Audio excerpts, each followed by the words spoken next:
power on.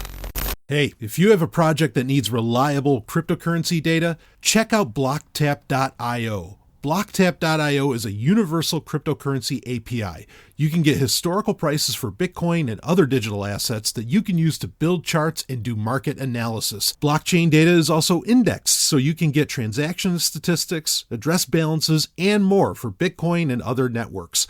Blocktap.io is free for personal use, and you don't even need to create an account to access the API. To get started, try some of the example queries on the homepage at blocktap.io. Again, that's blocktap.io, blocktap.io, and we thank them for sponsoring Sovryn Tech. Woo! Let's get back to the show.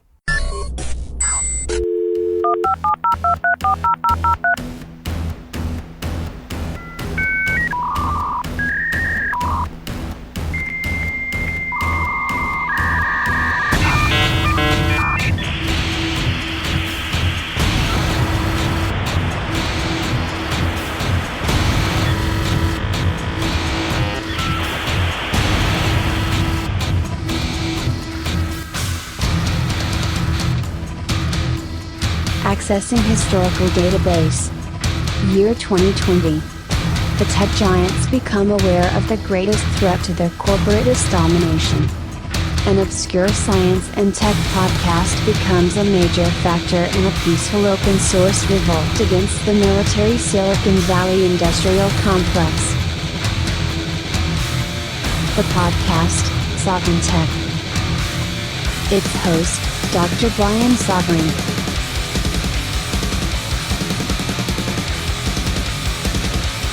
The tech giants tried to stop Sovryn Tech.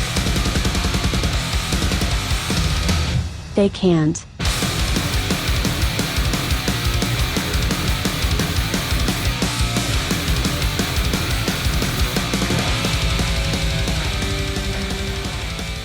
Woo! Just coming off of taking some Cogni Surge. Actually, let's talk about this, but I am not alone. Let's open this baby right up. Of course, the man of tomorrow, Savzu, the rated R radio star, the Golden Stallion, here. But again, not alone, because I am being joined by...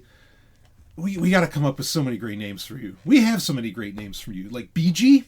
Isn't BG that's great? So nice, yeah. Yeah, BG, which means beautiful genius. That comes from... What's the book that comes from? Kate Mulgrew was narrating it. What was that?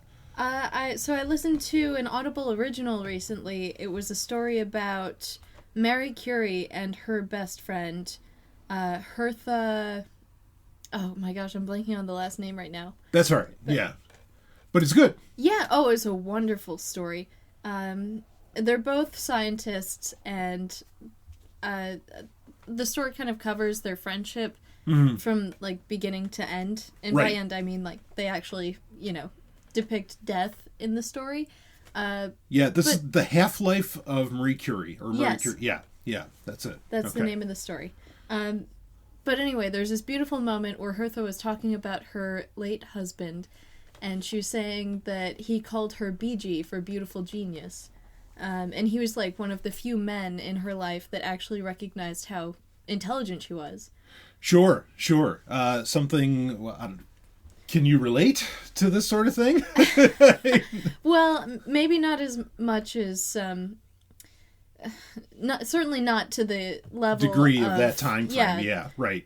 Because in that time period, there was a serious amount of sexism happening in the scientific realm. Sure. So even for someone like Marie Curie, who won 2 Nobel Prizes in different branches of science, she still was really not accepted by the male scientist community. And Hertha even wasn't allowed to join into some honorary society because she was a married woman, which made her property. And how could property enter into a society?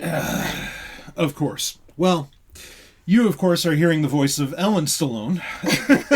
Thank you. Yeah, that's my name. Yeah. But you can call me BG. Yeah, I like BG. So, but we might hear from some other Nobel Prize winners, or read about some of them later on in the episode. We got a lot of great stuff to talk about. I'm going to get into some great tech. Well, not great. Actually, it's horrible tech news. But then we got some interesting things to discuss. We got some science to get into. We're going to talk about a very interesting sleep plan.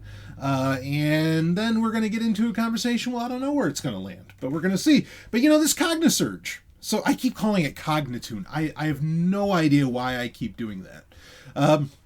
Well, hopefully this stuff is actually working for you. I don't know if it's causing you some sort of derangement or something. Well, I'm already deranged. But how long does it take for this shit to like kick in? Well, if it's caffeine, you should be able to absorb it within 15 minutes, right? Do not exceed 2 scoops in a 24-hour period. Yeah, so this is by a company called Jack Factory. Now, we both just had some of this. We just had some. Yeah, I was just rinsing the grains out of my teeth before we started recording. We're rocking a Sunday night here. And so it's Cognisurge Energizing Nootropic. Okay, now nootropics, of course, they've been a hotness for a few years now, that a lot of people want to jump on board, kind of like the movie Limitless, which I actually like the movie a lot. The show's a piece of shit, but the movie was awesome. In fact, they even use the word experience the limitless. They put that in quotes, kind of to make you think of the movie, I assume. The limitless edge, and tap into your true cognitive potential, starting from the very first dose of Cognisurge. Feel more alert, motivated, and focused so you can maximize your productivity and seize the day. Carpe diem, right? Carpe diem. Carpe diem, yeah. Yeah, okay. Did they put any LSD in there? Well, how about we talk about this little list here? Now, all right, I've used this before. I think have you had it before? Yes, yeah. Okay. Actually, you gave it to me once before I went into an exam. Yes, right. So I've had this before. I feel like it works. Caffeine alone is enough of a, can cause what would be labeled as a nootropic. Well, here, let's go down the list, because this is the same company that makes the pre-workout that we've been taking for a little while now. Of course, that's called Nitro Surge, and I think it's a pretty good pre-workout. I certainly, in fact, the one time I didn't take it, I felt like I really noticed it at the gym, but that's one that you can physically feel kick in. My skin starts to tingle and itch. Yeah. You really get a reaction. Yeah, to that. I do. And I'm really jazzed up, going into the gym. Right. I always start out with cardio, and it's so intense because that pre-workout is just kicking my ass. Yeah. But caffeine's kind of the magic ingredient with any of these things. Sure. I think. Certainly, as far as working out, old school bodybuilders in the 70s, that's all they didn't have pre-workout drinks. They just had coffee. But the reason I bring that up is the pre-workout that we take says you got to wait 30 to 40 minutes. So, caffeine to just take 15 minutes to kick in. I don't know. Or maybe there's just a lot more magic going on with that makes it take that long. But let's read what magic is in Cognisurge here, and then we'll start getting into our stories. So the first ingredient is and forgive me if I can't pronounce these goddamn things, L-tyrosine. What do you think about that, Ellen? That sounds like the real thing. That sounds like the real thing. 2 grams. Okay. Mm-hmm. Yeah. And and to understand, of course, this is a handy thing for, people like you and I. We're a couple of the, dare I say, most productive people I've ever known. You're certainly, you're a full-time student, just kicking ass, being an engineer, scientist / everything amazing. So. Thank you. Well, if I'm not mistaken, that's an amino acid. Yeah. Okay.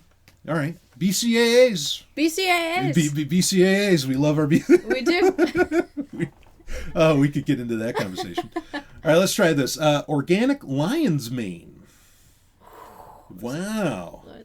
Fruiting body / mushroom extract. Now, I know lion's mane is a very popular mushroom that is, I've taken these kind of mixtures before that'll have 7 different mushrooms in them, and lion's mane is one of those mushrooms that is supposed to help out with some degree of mentality. Oh, I see. Well, that does make sense. Yeah, I think, I mean, 1 gram, I think that isn't an ingredient that's probably legit. I mean, there's a lot to go down that road with. But regardless, but that's not exactly LSD. No. Well, it's funny. Mushrooms have a similar sort of engaging effect. Sure. Yeah, I'm a fan. Okay, well, wait. Not of those kinds of mushrooms. I mean, organic. Yeah, right. Okay, so then we have, here we go. And this looks proprietary because it has a registered, has like a trademark on it. Copyright. There's all IP here. Cognizin. There's a nice Z in there. Cognizin cytidine diphosphate choline. Or it looks like it just says that's acetylcholine. Yeah, I don't know. 300 milligrams. I have no idea what that is. That's a lot. I don't either. All right. Sounds like shit. Sounds like... Let's go to the next one. KSM 66. That's another trademark. Organic ashwagandha. Ashwagandha. Now, ashwagandha is another one of those things that might be somewhat legit. Is it a male enhancement? It was, of some kind? Yeah, so I did this, and I know you're familiar with this. Well, anyway, and you probably think it'd be crazy that I'd even try, just based on your own experience with me. But, like, I had what I called the Hyde Initiative, as an HYDE, like Jekyll and Hyde, where I was trying to make like this mixture of like all these natural things that you're supposed to be able to take that are supposed to increase like your libido and testosterone and whatever else. And yeah, why do you need that? Well, it's not like I can fuck 4 or 5 times a day, right? I mean, well, you can. All right, yeah, so I can, but yeah, can you do more, right? Like, could I do 10? No. Well, could you find someone else who could do more is the question. There are physical limits to this, I'm just saying. No, you're right. I mean, you push the limits as it is. Lube can only do so much. That's true. We haven't found your... sorry. Oh, God, where do I even... Sorry. Talk about ashwagandha. All right, ashwagandha. So ashwagandha is one of those things that I put in that mixture. So that's something. I mean, there's nothing here that talks about like a sexual enhancement in this. There's promoting alertness and managing stress.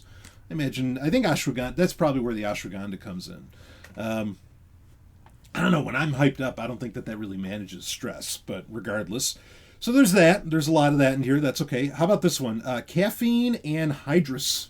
Ooh, some special form of caffeine. Yeah, what is the special caffeine? What is anhydrous? What does this all mean? So anhydrous just means that there is no water in the molecule. So it's just dried out caffeine. Just dried out caffeine. Yeah, if you ever hear the word anhydrous, it's probably a gimmick. It doesn't mean anything special. So there's 125 milligrams of this stuff. So 125 milligrams of pure caffeine. Okay, it's just about a cup of coffee is around 100 milligrams. Of course, depending upon what one considers to be a cup of coffee, there's no. I thought it was 200. Consensus. And a cup of coffee? Oh, I don't. Yeah. No, okay. Yeah, no, I'm pretty sure it's 100. But it depends on the size of the cup. Well, and that's a very real thing. I've bring this up many times. Like, go ahead and look at and if you want to, you have Satan's my blessing to go to Google. And you can type in what is a cup of coffee, and there is not one answer, and you'll find a bunch of blog posts where nobody agrees. Yeah, like it could be 6 ounces, it could be 12 ounces. I mean, like it's varying. Go ahead. Yeah, and like, what about the type of roast that you're drinking too? Oh, that's a whole other. Yeah, this is something you've enlightened me to. Very but, yeah, because the light roast is supposedly the highest in caffeine. Which I don't, not that I ever really thought about it, but I would have imagined it to be the absolute other way around. But like, the more you roast it, the less caffeine there will be. Yeah, see, this is the thing, and I love that you are on such a big kick with this. This has always been not a weak spot on my part, but like I really rely on other people to collate and collect knowledge about nutrition.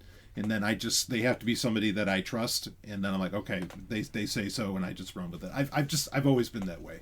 I mean, for me, dinner would be, usually, or in the past, be a sausage wrapped in a paper towel, and throw it in the microwave and away I go. I mean, I just pay no attention to that stuff. Oh my gosh, and that makes me shudder so much to think about you eating like frozen pizza and mozzarella sticks every night. Or something. Yeah. Oh, it's so bad. I mean, chicken nuggets. Not like I'm not in shape or anything. It's just I just don't think about it. But nutrition is such a big part of I overall agree. health. And you and I both have been listening to the same audiobook recently. Oh, How Not to Die? Yeah. Brilliant book. Yeah. Michael it's really Greger, great. right? Mm-hmm. I mean, tremendous book. Everybody should read that book. Go ahead. Yeah, it's just got some really great basic guidelines, but and it's not something that like I wasn't aware of before. Like you and I have both been vegetarians for quite a while now. Yeah. I mean, you've been for years. I've been. Oh gosh, since I was like 13 years old. Right. I mean, I there was when I was younger, my family was vegan. But anyway, I've been I guess it's been over a year now, at least, that I've been a vegetarian. So. Yeah. How do you feel about it? I feel great. I feel phenomenal. And boy, especially after reading that book, holy fuck. I mean... It's a relief to know that you're, like, amongst the healthiest in the world's population. Yeah, but I mean, even... So, like me, and we do have stuff to talk about, folks, but I think this is great. I love this kind of freeform shit, okay? For me, again, part of the reason that I never thought much about nutrition is I just don't want to think about it. I don't... Like talk about managing stress, which is kind of what got us on this right now. Having like decision fatigue, things like this, I mean, there's debates on whether or not they're real, but like the less decisions and choice, you want the most, oh boy, this cognisurge is not working. You want all the choice in the world, okay? But really, I think the less decisions you have to make in a day, the better. I don't have to think about whether or not my clothes match, right? Sure. Because everything's black. So, of course they match. It's fine. I don't have to think about those sorts of things. With a vegetarian, for a lot of things, like, oh, did I leave the food out or something like that? Or is something going to... I mean, when it comes to meat, there are so many health concerns you really have to worry about just in the handling of the food. Yeah, all the bacteria covering it. Right, and so much more. And one of the things that makes it easy as a vegetarian is like, I'm not too worried about it. Like, that pizza could actually sit there for a while because there's nothing on there, there's no meat on there to really go bad and collect up bacteria and whatever else. I mean, it's not 100% true, but it is a part of it that actually makes it easier for me and gives me less concern. But then, I mean, when you find out about... Oh, what was the thing in this book where they were talking about the common cold? The common cold, humans probably got that, of course, thousands of years ago, or they developed it because they ate horses. Yeah, I mean, so many viruses that humans have today came from other animal species that humans were trying to domesticate. Right, originally we didn't have them, yeah. And I mean, the scale that even Michael Greger doesn't go to in that I think you could take a lot of the stuff to, like the introduction of varying diseases through eating meat alone. Because, I think about that on the flip side, and I think of like the work of like the SENS Foundation and the Methuselah Foundation, and so on, and where, you ask a lot of these guys who are working in life extension, really hardcore, and they come right out, and I have friends who actually work for those foundations, and they come right out and say, there's really no good reason that we die. Like it doesn't actually make sense that all this stuff kind of ages and everything. And I mean, you got to wonder how the introduction of so many foreign diseases, as in diseases not natural to our species, is causing that. And it's a hell of a book. I mean, that's all I got to say on that. I mean, unless you want to add something in on it. Yeah, I mean, like a lot of anti-aging research has to do with telomeres. Yeah, right. Which are like the caps on your DNA. Mm-hmm. And Michael Greger actually brings that up in his book. He references some studies where they were studying people eating like a vegan diet, and they actually extended their telomeres. Right. By eating healthy foods. So that's really exciting for me because I love like focusing on nutrition, and I even enjoy the process of cooking and all the variety that you can have with that. Yeah. And like, there's an additional bonus for me because I get to cook for both of us now, and I get to, like, teach you about this and, like, I get love you to that. help me in the kitchen. Yeah. And, yeah, it feels good to know that, like, I'm not just learning this for myself, but for you, too. Yeah. So that, or at least it's helpful to you that I'm willing to, like, do the handiwork on the kitchen side of things. No, I love it. We really delegate our intellectual pursuits. Yeah. And I think that it's just, I mean, if a book is really important, we'll both read it, you know? And I mean, you introduced me to so many great books, you know, that you've read. And I mean, like, we both became the biggest Stapleton fans on the planet. Olaf Stapleton, for people that don't know, in pretty short order. And we were listening to you've done the same for me. Yeah, right. But I love it that we really do delegate, you know, or, you know, we kind of divide our intellectual pursuits, and you kind of come together as, well, you know, this is a whole other subject we could get into, but you have this amazing explanation of relationships and how when, you know, two people come into a relationship, it actually kind of creates like a third entity. Yeah, that's actually not my idea originally. I don't know where I got it from, but well, you propose you're quite a proponent of it, and yeah, and I'm a believer in it. Yeah, and it fits in, and I think it's a beautiful thing, and it fits in with actually a lot of my own, like, historical research and everything that you know, humans. You're not the first person to think of that. Agreed. You know, but I think it might be something that was kind of lost. Or a concept that might have been that existed before and kind of comes into the fore now. But yeah, when you delegate some of your pursuits, or, you know, when you divvy them up between each other, like that third entity is just it's an incredible creature, you know, coming together as one. There's this whole concept of we, like, it's not just you and it's not just me, it's we. Right. Together have this whole body of knowledge. And, like, individually, we have, like, you are so creative and have so many diverse interests, and, like, you are a walking encyclopedia. Like, I know you talk about that on the shows. I'm just saying it's true. Well, thanks, love. Yeah. So I'm always excited when I can, like, find something new and, like, add it to your encyclopedia collection, I guess. Yeah, back and forth, and it's great. Mm-hmm. And then again, then that third entity is just that much more powerful, you know, and that much smarter. It's really that. Anyway, that's a conversation we should really have at some point. I think people would find that pretty fascinating, and even get into, like, the history around a lot of that. Yeah, but we're definitely more powerful together. Oh, absolutely. Oh, yeah. There's some emergent properties going down. There's no doubt about that. And I love it to death. So, anyway, and this makes for such a fun show. So, what, you want to finish up this ingredients list? Oh, sure. Let's hear it. Yeah. Let's just wrap it up. So, L-theanine. Okay. What do you got on that? It sounds like another organic molecule. Yeah, I think this is another one of those. It's probably fairly legit, but the science is out on it, you know?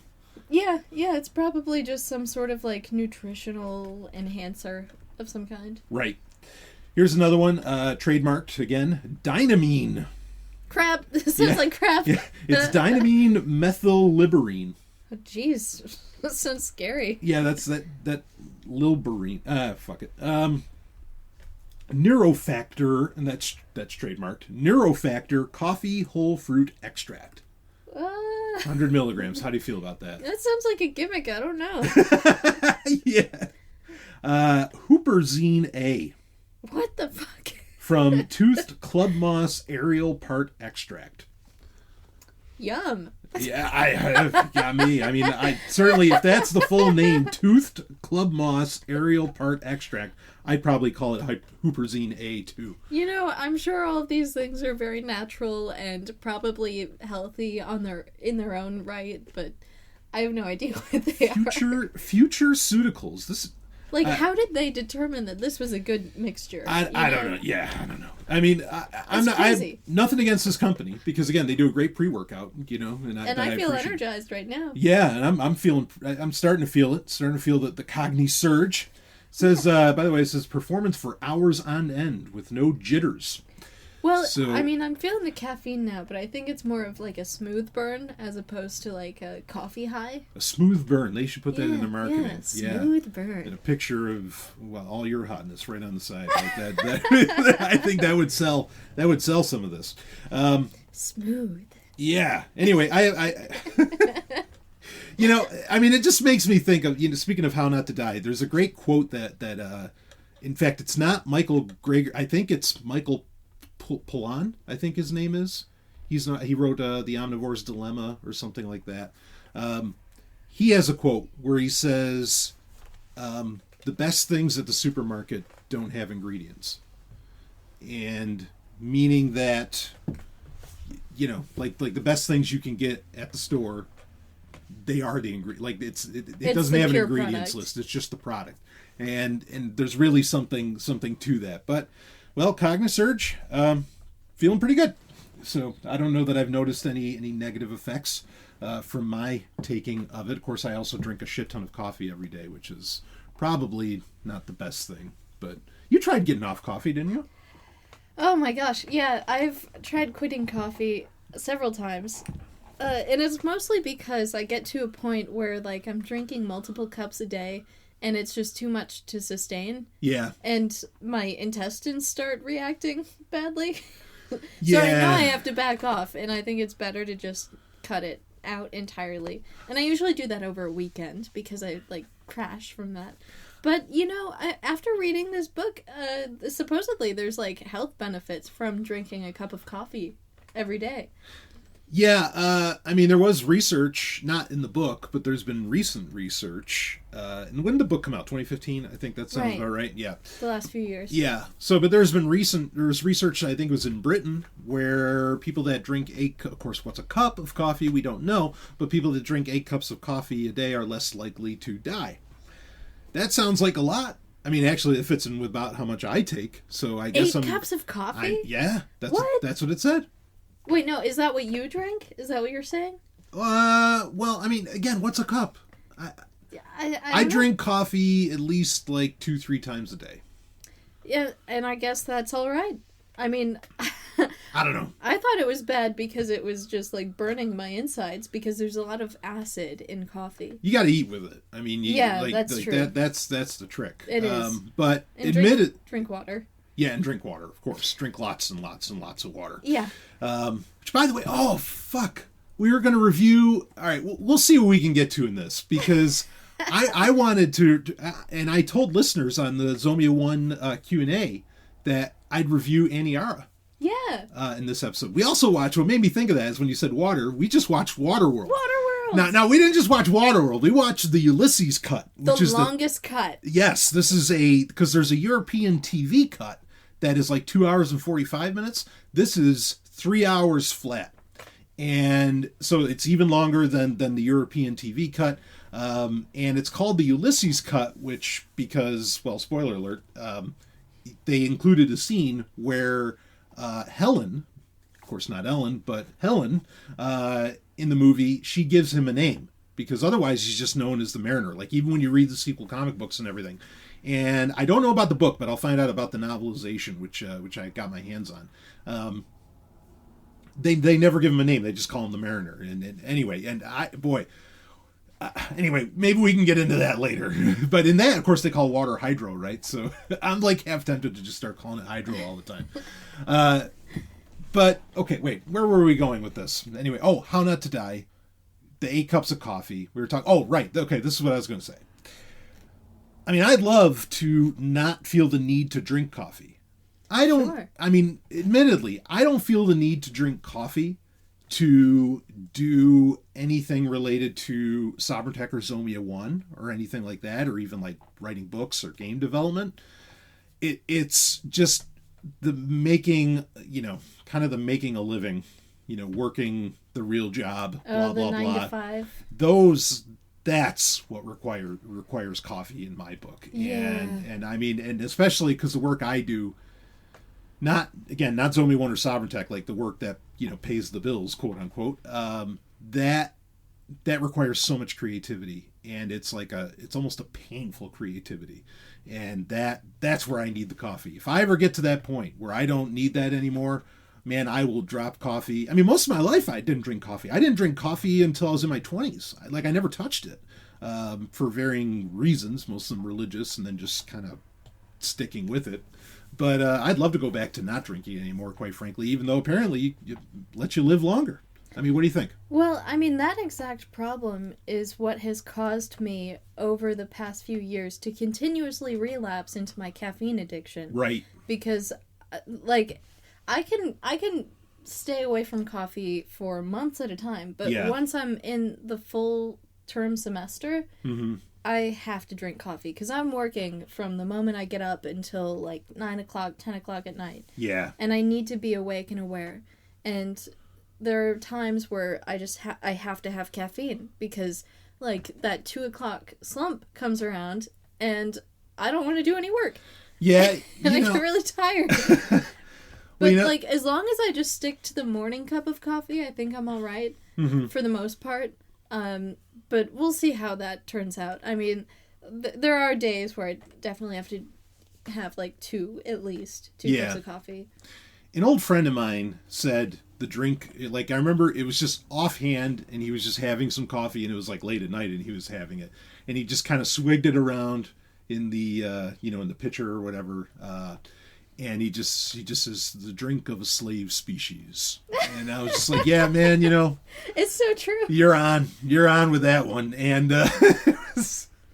but I mean, I love the process of making coffee. I love the process, especially, we're on ice planet 0 right now, where it's quite cold outside, plenty of snow. In fact, boy, we had a skating rink this morning. That unfortunately we got some crampons for Christmas. Yeah.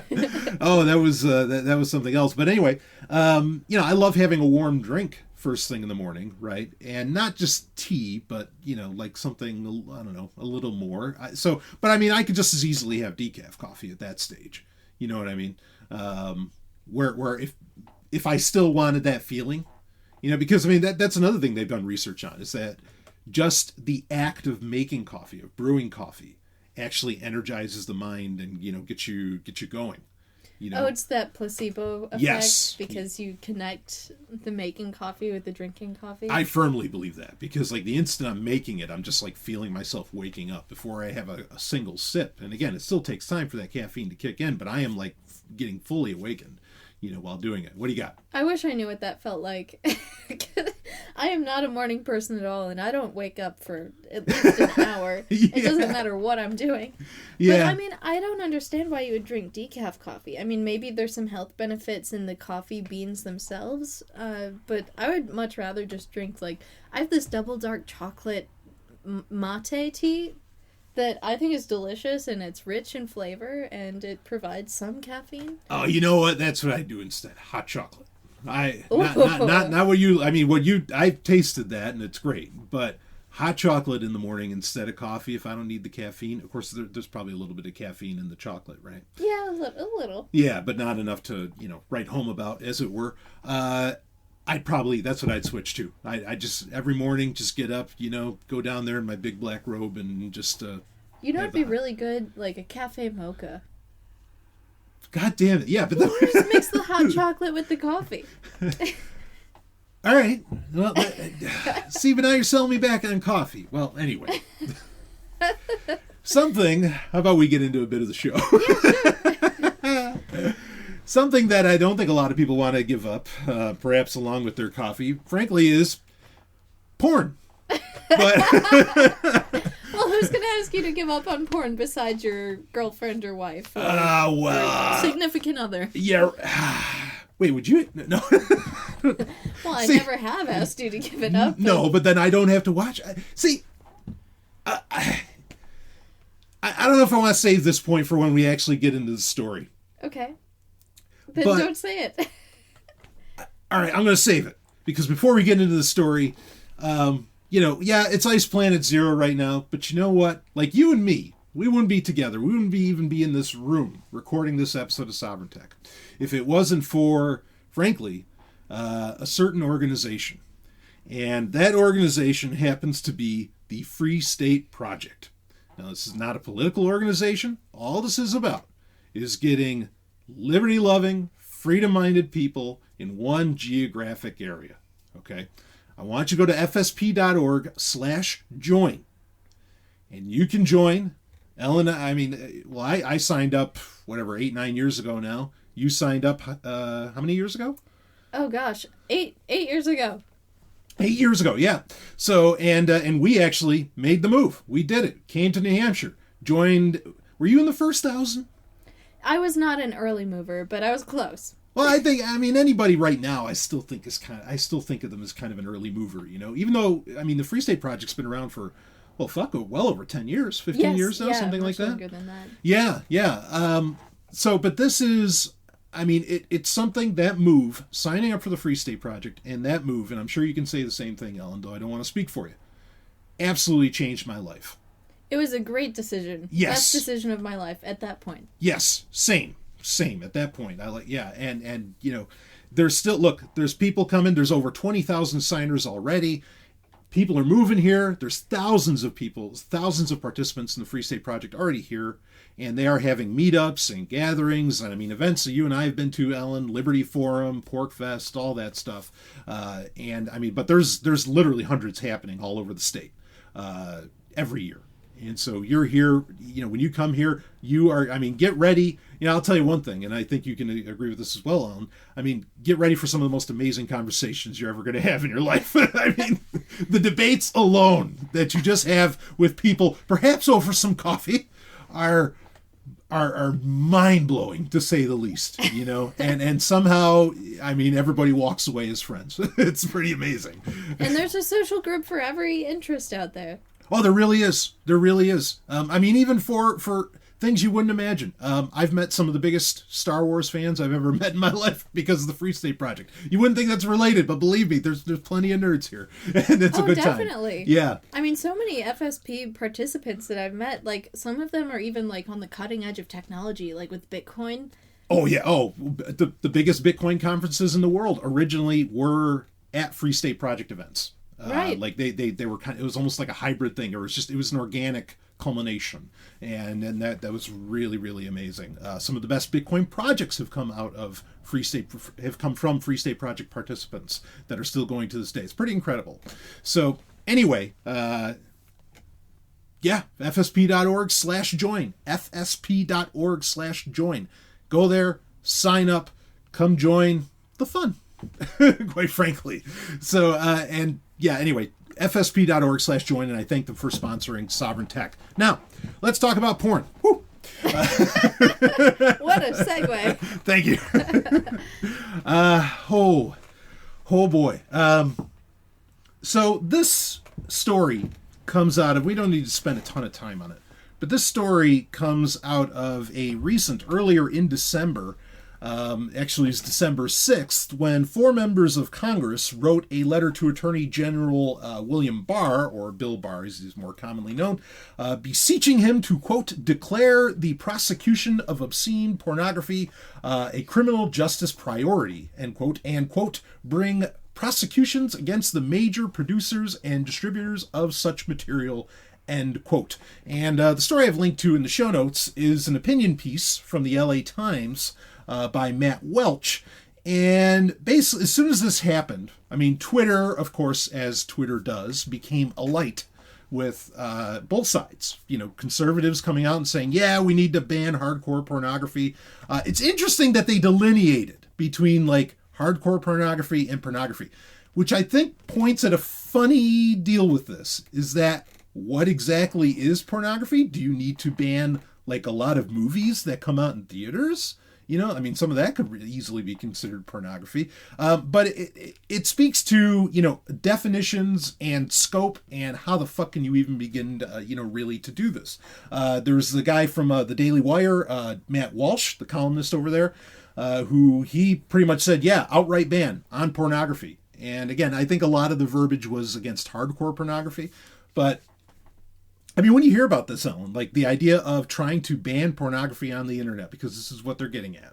What comes to mind for you? What the fuck is the problem with pornography? Ooh, wow. how is this a criminal justice issue? Like, my mind is blown. If it was child pornography, oh yeah, I'd totally agree. Yeah, right. But this is just adults doing what adults do. Yeah, like, how is this a problem?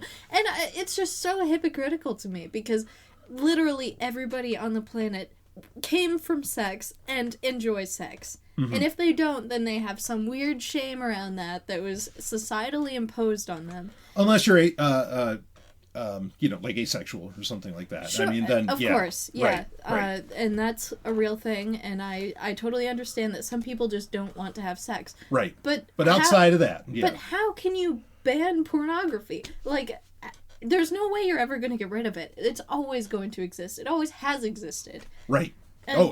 Just look at the frescoes of Pompeii. I mean, you can't ignore it, and people have always had their corners of civilization where that's what they go after.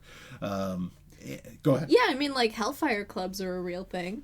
Oh, they have been for a long time, absolutely. Yeah. I mean, Sir Francis Dashwood set one up, and I don't know, I didn't hear of any too terrible things coming out of that. Of course, granted, that was a few hundred years ago, but regardless... So I just feel like this is a recipe for disaster. Like, if this were really to happen, I think there'd be a lot of people out there who would be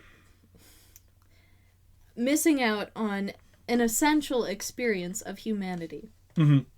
Yeah, I mean, Not pornography, just sexuality in general. Well, yeah, I think you're pointing at something... You're pointing at something here that actually might speak to a conversation we're going to have later on in the episode as well. I mean, what I was going to say before we hit the sponsor read was that, let me say this first. It is technologically impossible to ban porn. Absolutely. I mean, I'm sure you've got terabytes of it stored on your NAS. Maybe not a terabyte, but I mean gigabytes. Yeah, I don't mind admitting to that, but it's good stuff. It's yeah. Anyway, it's very classy. Yeah, lots of hentai though. I gotta admit to that. But there's just the reality is that the internet, which is what they are going after specifically, and what they wanted the DOJ to go after, the internet is a global. It is, it's a global marketplace, okay? Be it of actual retail goods, videos, audio, or just ideas. You cannot control, and Britain's tried, and it never works. I mean, you cannot control the distribution of porn. Like, you can't stop it. There's just no way. It was tried back when VHS was, the technology du jour. It never works. You can't stop it. There's movies that are already, I mean, here's an example. There's movies that are already banned in the United States. I mean, it's not a long list, but there is a list of them where they're not allowed to be sold in the United States. One, for example, is a horrible film that I don't think anybody should watch, but it doesn't need to be banned for you to be recommended to not watch it. And that, of course, that's the Serbian film. That's the name of it. Or it's a Serbian film. Yeah, so whatever you do, don't watch it, even though your first impulse is probably to go watch it. Don't do it. I mean, if you really got to know, like, fine, read a little bit on Wikipedia about it and then walk away and just trust me on this. But what you're saying is it's an impossible task. Yeah, because guess what? I've seen that movie, and I didn't have to leave the country, to do so. And that's my point. It is impossible to stop this. You fucking can't. And what's terrifying so there's that, right? There's that aspect of this, that it's just not possible to do this especially with the internet. Even without the internet, it's impossible, but especially with it, it's impossible. The point I was going to bring up is that, unfortunately, and this speaks to your point, unfortunately, we live, or a lot of people, certainly conservatives, live such lives of shame around their own innate impulses. And I say innate, specifically. Intrinsic, I'll use that word too. Their own intrinsic impulses and desires. We live in such shame around those that we don't allow ourselves to, quite frankly, live the life where you'd never need to watch porn. I haven't watched porn, not like for the purposes of getting off anyway.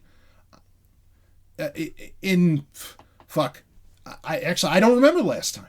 Like I just don't remember. You know, it's been years, and wow. I mean, there's no point, like, because, well, I'm not saying this to boast. I'm just saying, I mean, we have a tremendous sex life. You know, it is tremendous, yeah, and it's every day, and it seems almost nonstop. But I'm just saying that, like, and it's exciting and fulfilling. You're a full-time student. I work full-time. I mean, I work more than full-time. It's something you got to prioritize, and you have to allow yourself to want it and to have it. Yeah, and to not be ashamed of expressing that. Right. And if you, I mean, it's so funny because conservatives are here, and it gets worse because some of the, especially like this Matt Walsh idiot, was basically saying that, I mean, and you can read his tweets where he says, if you like conservatives thinking that we need free speech or anything like that is a complete misnomer, or they don't understand what the history of conservatism, which I'm not saying he's wrong. I think he's right. The history of conservatism is absolutely tyrannical. It's anti-free speech. It's anti-free speech, and the idea, and he came right out and said, he says, we conservatives absolutely implement and support government for the purposes of censorship. I mean, that is, you can go read his tweets. They are plain as day. He is saying that. That is terrifying in and of itself. The irony is that because of that fucking attitude, or even just the moral indignation over, blatant sexuality, or, well, perhaps what some people would call more taboo within, like hardcore stuff. I mean, because you got a lot of conservatives who think like rough sex is a bad thing, right? Or people can see the look on your face. But really, they do. And all this other stuff. They don't realize that the very thing that creates porn is the constant, the moral crusade against, again, these very impulses.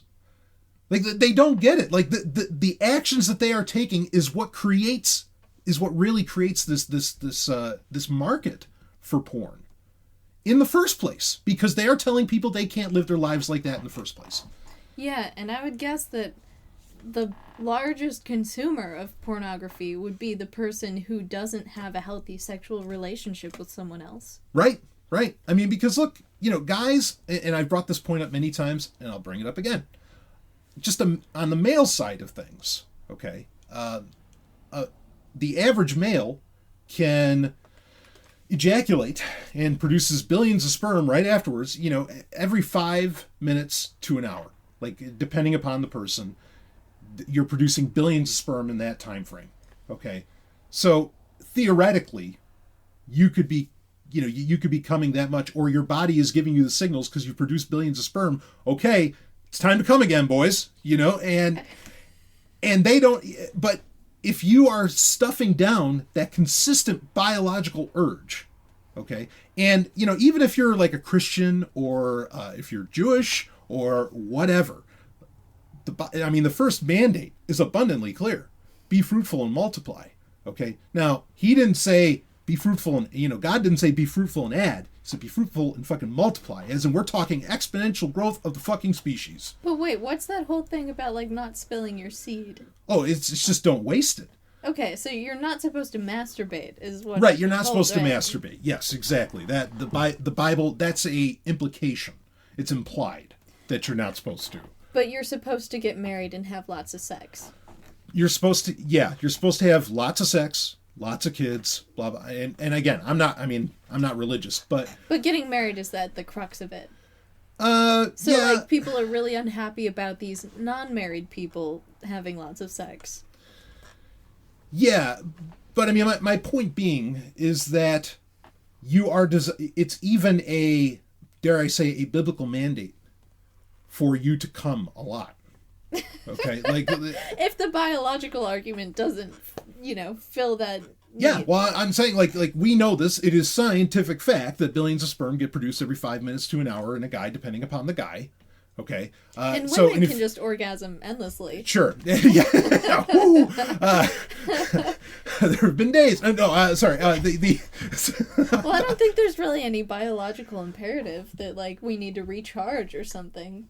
That's true. But my point is that even like that is a biological fact for guys, and God seemed to have even ordered it. And if he's the designer, then he designed it in you. And again, if you're holding in these impulses, okay, and if you are constantly being shamed for being into these impulses and all of this, this is what creates these markets. If you have such a problem with them, and it's they are unwilling.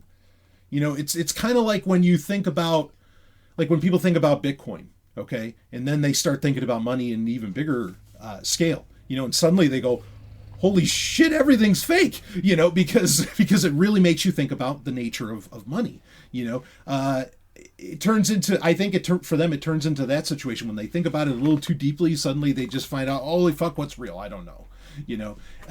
But conservatives just don't realize that, again, their own ideology is literally what creates this, in my opinion. I mean, I guess maybe somebody could have a counter argument to that, but I really think that's and the solution again would be to stop shaming porn, you know, or stop shaming sex, not porn, but stop shaming sex, stop shaming sexuality, stop putting rules on something that's just a biological factor. Yeah, and the more you try to restrict this, the louder that the proponents of porn are going to be. Yeah, absolutely. So it feels like this strange, and it's only cultural. It's a cultural arms race. You know, it really is. And it's one that is just standing in contrast to biology. I mean, I'll be the first to admit that there's I mean, like you brought up child pornography. Horrible. Fucking horrible. Okay, and you also don't need laws to take that out either. No. Because on the dark web, you already have plenty of people who just voluntarily are taking down site after site, server after server that is pushing that shit. It happens. I mean, humans, again, people that are willing to pay attention to their biology already know that is absolutely fucking despicable. And they will take actions against it instantly. And there's plenty of people that already do that, even on tour, you know, to say nothing of the ClearNet. So, where was I going to go with that? I'm not sure, but you know, this idea that somehow you're gonna ban it by some law. I mean, even the people that are going, right, okay, I was talking about what's despicable. There's stuff on Pornhub that I think is absolutely deplorable. I'd never want to see it in my life, and I wish it was never uploaded to the internet or anything like that. But at the same time, that is one very extreme element. But that is an extreme element that also probably comes out of some very, very terrible traumas, which I would argue also comes from conservatism or something in those veins. I mean, I can't blame everything on conservatism, and I wouldn't. But there's a lot of blame to put there. Yeah, and I mean, some of these really weird, strange, out there kinks come from, like, people wanting to explore certain parts of their sexuality, but there's like a shame built up around it, so they're not really allowed to, at least not publicly or not out in the open, or like they can't do it honestly. So it becomes this strange, like, you know, like suppressed feeling or suppressed desire, and those sorts of things, they do come out in ways that are not always ideal. But like, the other aspect of this is if you put restrictions on something that lots of people want, I mean, it's just going to make them want it even more. Oh, I mean, it turns it into the forbidden fruit. Right. And absolutely. I mean, that's exactly what's going to happen. And that's what's, again, so hilarious about this, is that this stance alone, especially coming from some kind of what is really non-existent moral argument, they try to make one, but then morality, well, we don't have to go down that road, is, again, creating the problem itself. And they just don't want to admit that. But I think this speaks to a much bigger issue where I feel like, really, like 30 years ago, we got to a point where, I want to say like in the 80s, I think we got to a point in at least a large chunk of the planet where things just society just kind of operated on, like, people got used to a certain way of life and things just always kind of being better, going forward. Not to say that that's continuing, but I feel like we got to a point where people unconsciously realized that we don't actually need government anymore. Like, I really think that point hit, because I think in a lot of entertainment you can start to see it. And so I feel like government started creating boogeymen and problems and lots of these other things to continue. And I think that these kinds of moral crusades constantly, bringing their ugly head back, because under the Bush administration, we had very similar stuff to this. He had that like organization, or that what do you call it? The panel on decency or some kind of crap like that. It was really, really stupid. But this stuff keeps coming up because when I think there comes a point where they're like, oh, people are going to realize like there's a dissatisfaction that's happening. The dissatisfaction numbers on polls towards any politician, these are record lows.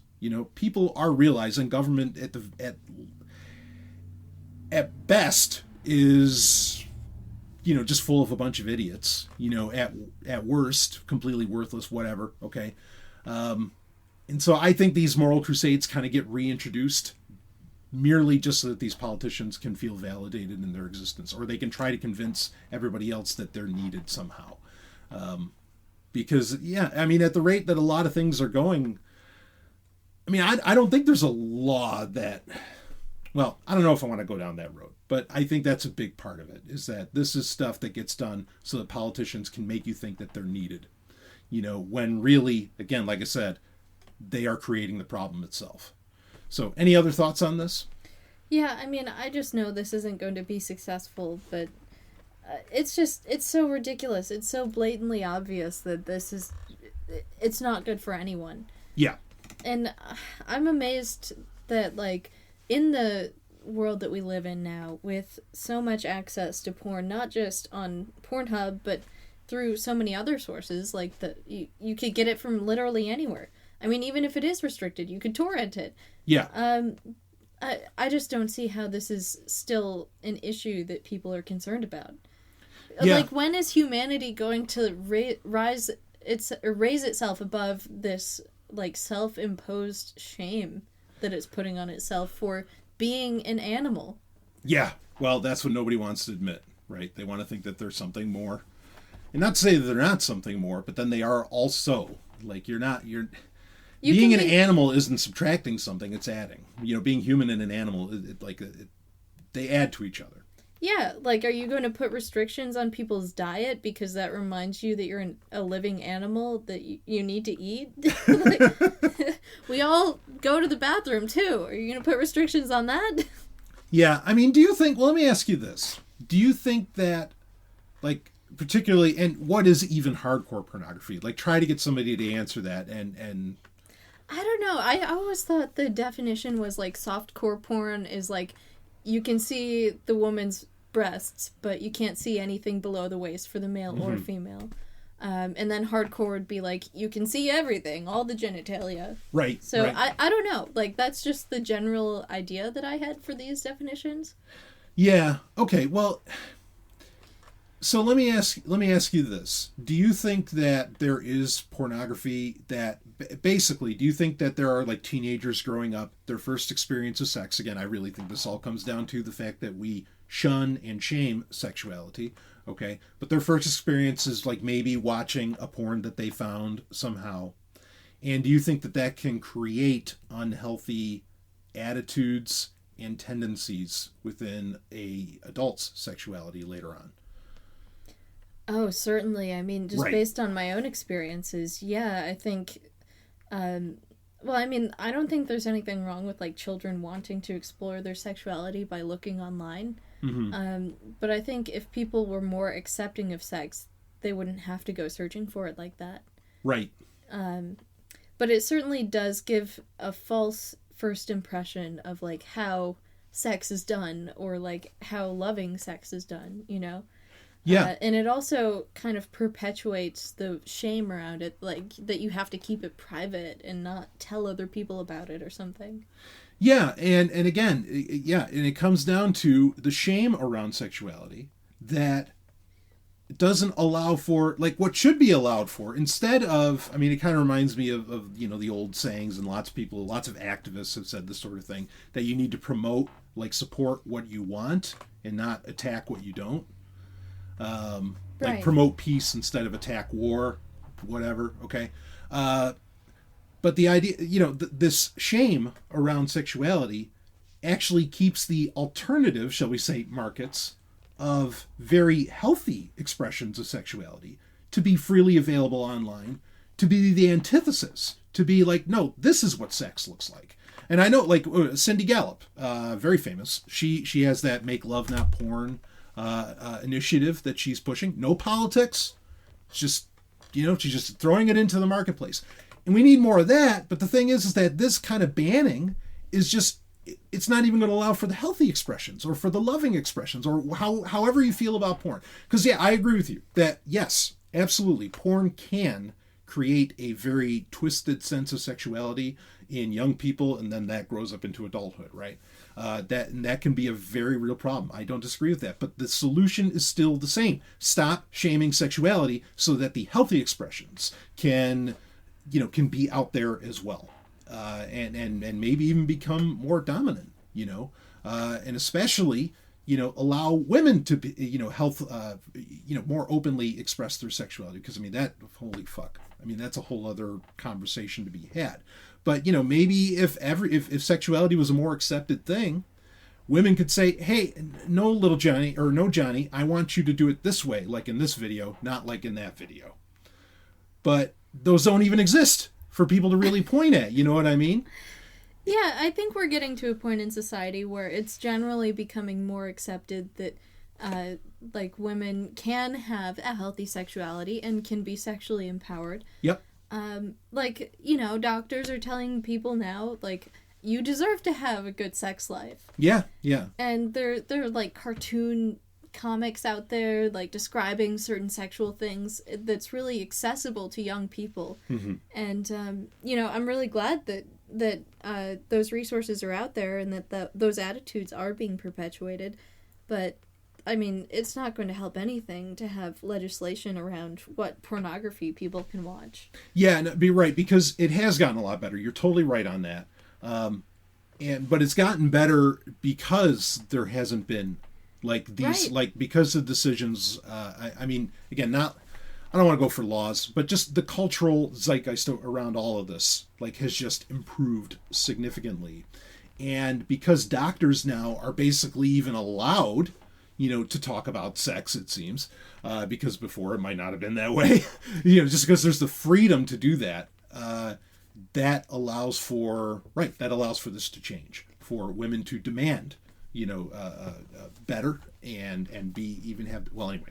Yeah, and I even want to give credit to organizations like Planned Parenthood, because they really empower, I mean, I agree with you, to take control of their sex life. Yes. And their reproductive capabilities. Yeah. We're probably going to get some hate mail around you saying that. Well, I mean, whether you agree with it or not, it's affordable for people who mm-hmm. need the monetary help, mm-hmm. or, for people, it has the sliding scale, so, like, it's accessible to people, especially in poor neighborhoods. Right. And it allows women to go on, the birth control of their choice. Yeah. And, like, that in itself is such a positive message to be giving to women. Like, you can take control of your sexuality. It's okay to have sex. Just have safe sex. Yeah. Choice will set you free. Yeah. That's the bottom line. Banning will not. Right. No, I'm not saying that Planned Parenthood has anything to do with hardcore porn. Yeah. Yeah, right. Yeah. Oh, man. I mean, it's amazing that, I mean, when you have a president in office right now who literally says things like grab her by the pussy, and yet you're going to go after fucking porn sites? No, exactly. Maybe get that jerk out of office. He's had affairs with porn stars. Right. And he paid them off, and we know this is true. Do as I say, not as I do. I mean, and that's a whole lot. Boy, I could even go down that tirade of, like, these politicians are insane. They live completely different lifestyles. They're hypocritical. Yes, they have completely different moral codes than what they tell the rest and legally force enforce the rest of society to have. They absolutely do. And it's anyway. Yeah, no kidding. I mean, if I could vote for my own pay raise, I would behave differently than everyone else too. There's that golden fleece.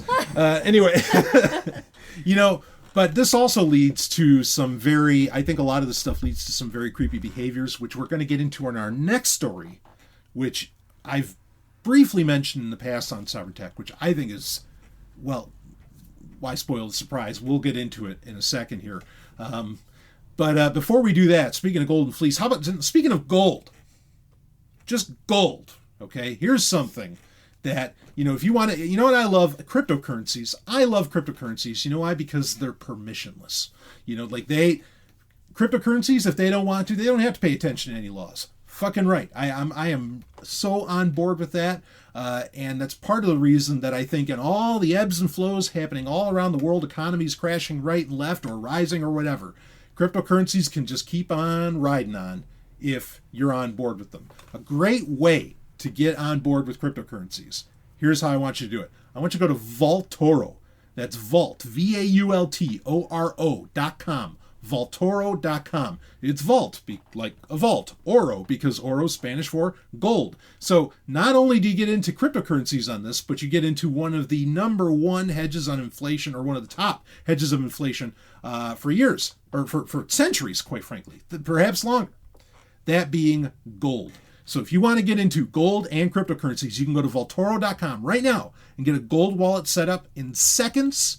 And away you go. You are rocking cryptocurrencies, gold. You are talking about monetary freedom, baby. And Vaultoro is all about it. They've been in business. They've been in the crypto space since 2015. That is an eon in crypto. That really, really is. I trust this company. You should too.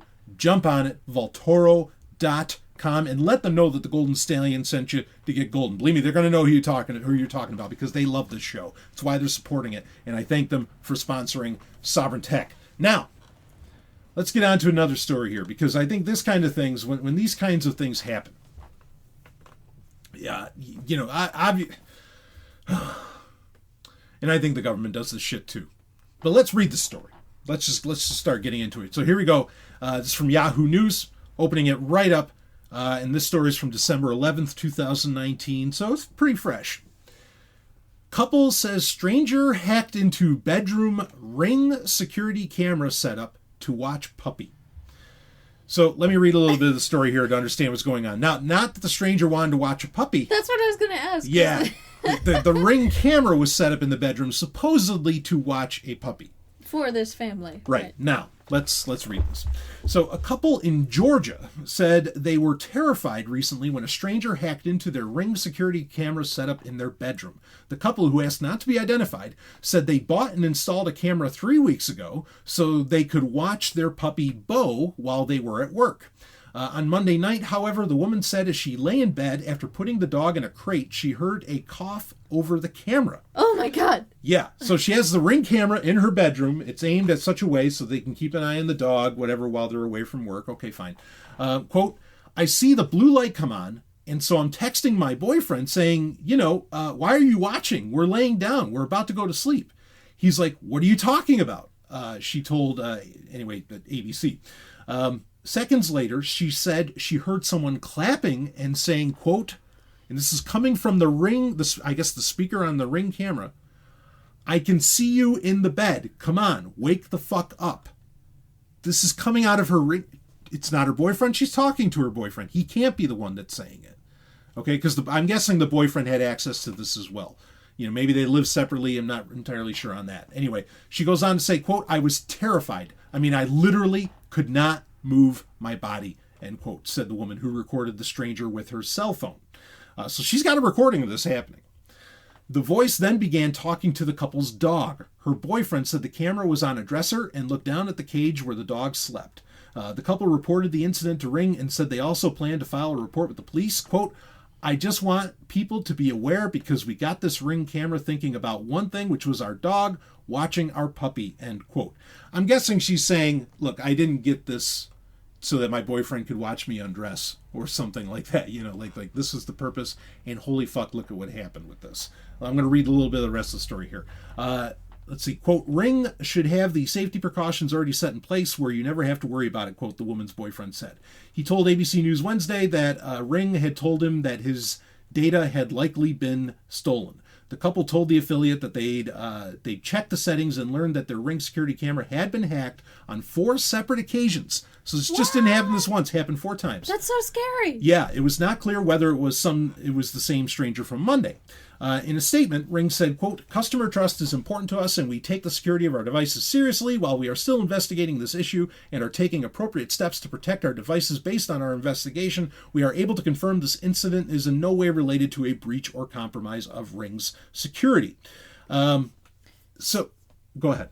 So I'm just going to go back to the boyfriend's quote. He says, Ring should have the safety precautions already set in place where you never have to worry about it. So what safety precautions could Ring possibly put in place that could make people not worry about this? Yeah, so I'm not sure exactly what he's referencing. Now, let me read the last paragraph because that gives some hint into this, okay? So, quote, due to the fact that customers often use the same username and password for their various accounts and subscriptions, bad actors often reuse credentials stolen or leaked from one service on other services. As a precaution, we highly and openly encourage all Ring users to enable two-factor authentication on their Ring account, add shared users instead of sharing login credentials, use strong passwords, and regularly change their passwords, end quote. And that's coming from Ring themselves. Now, two-factor authentication, that's like the simplest thing that you can do. Thing is most companies, and they just should, like two-factor, and not SMS two-factor either. You know you want to use one-time pins or a YubiKey or go down the list. There's a lot of great options as far as this goes. Companies don't force you to activate two-factor. There might be some out there that do it now, but they're very, very few. Even though thankfully, the amount of companies that offer two-factor authentication, do have it out there. Maybe that's what the boyfriend means. They should have this stuff in place. If he's suggesting that Ring should force you to turn on two-factor authentication, yeah, I totally agree with you. But I do believe Ring in that it's not like their protocol got hacked. Like their encryption wasn't broken or the security wasn't broken. Probably what happened was this couple used the same login credentials, username and password that they use on a bunch of accounts. And the hacker, or quote-unquote the bad actor, I should say, because hackers are heroes, the bad actor used that and just logged in. That's what I think went down with this. So, but I think, do you have anything you want to comment on that, or... I don't know. I guess I thought that he was...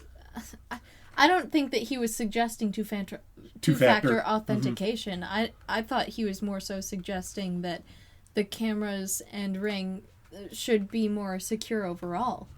Yeah, but if that's what he's saying, again, I kind of can imagine how this worked. That it's not a matter of Ring's actual overall security protocols. Those weren't the problem. The problem was the login credentials.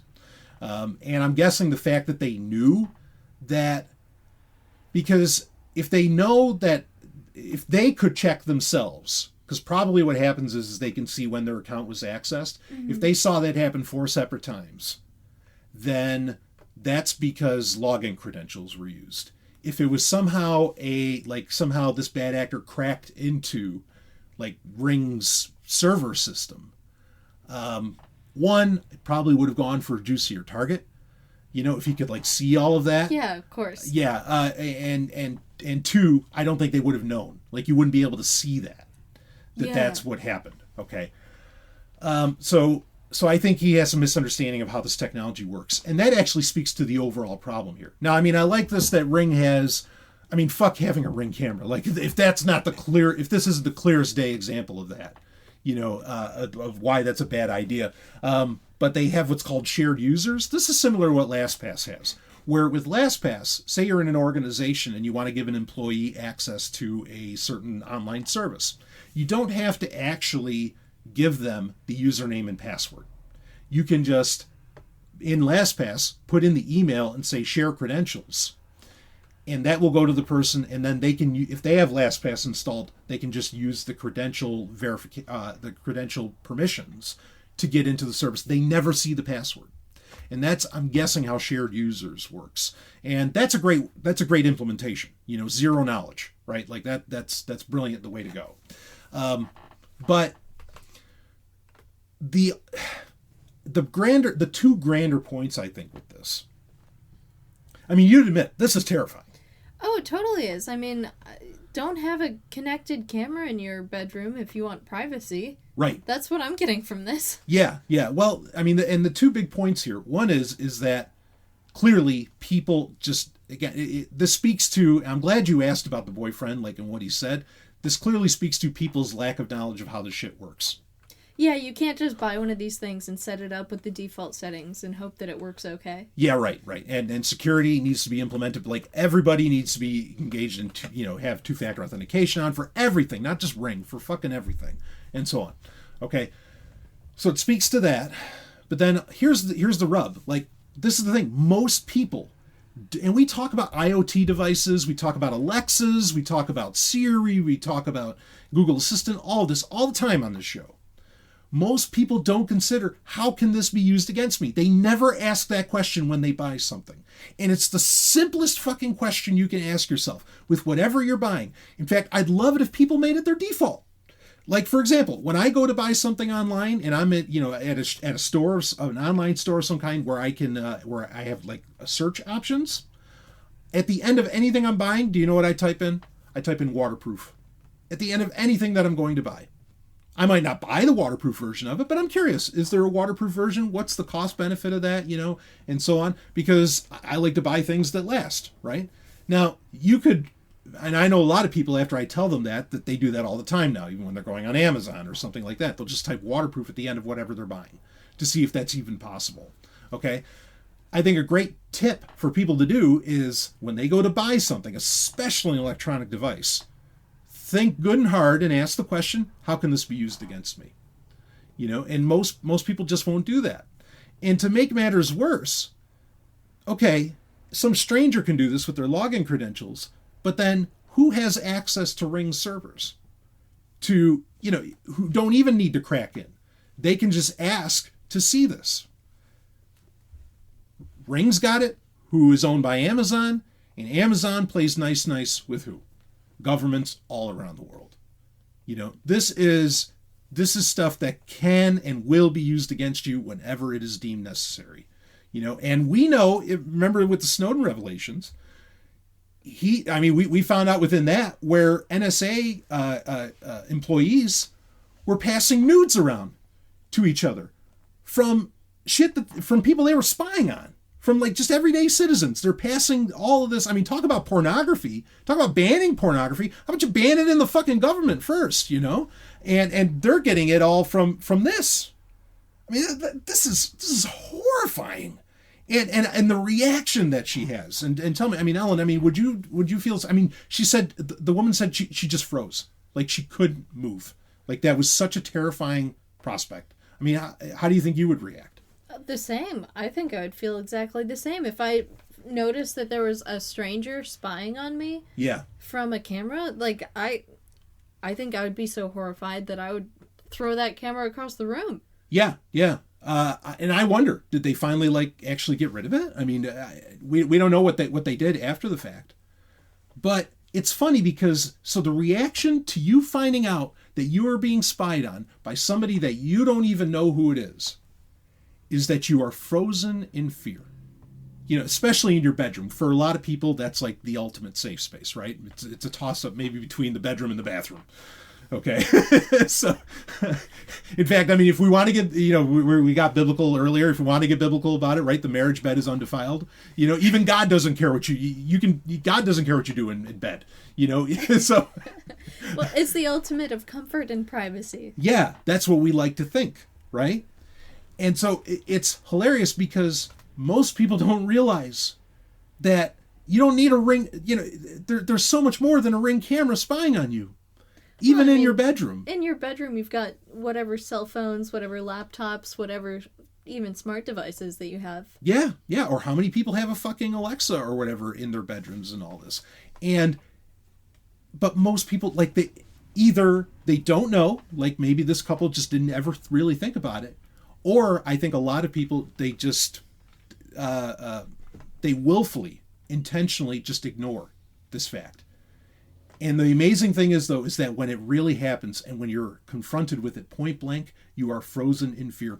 Why would you buy into this? Why would you buy into this entire category, this market category of these devices? Why would you? It's the story is mind blowing to me. What do you got?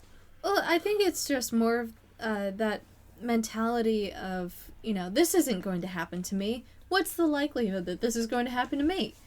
And right. Then when it does happen to you, you feel so victimized. Yeah, but the thing that's happening, or go ahead, sorry. No, I'm just saying, if there's a possibility of it happening, if you hear about it happening to other people, just consider what it would feel like if it did happen to you, because it probably will. Yeah, because the reality is, and this is what I'm saying, is that it's happening all the time. Yeah. Okay, you just didn't hear the guy cough, but it's happening right now, and you're either in a state of cognitive dissonance and you just ignore that that's what's going on. I don't fucking get it. In fact, and this is interesting. You'll find this interesting, Ellen. There's a book came out early 90s, I think, and there was a movie that came out because it's very popular. And the movie is what you would call an erotic thriller. Okay, the movie's called Sliver. Came out in 93, I think. The book was written by Ira Levin, which do you know Ira Levin? I do know Ira Levin. Which he wrote This Perfect Day. Right, which is a book I actually reviewed on Zombie One Underground over a year ago.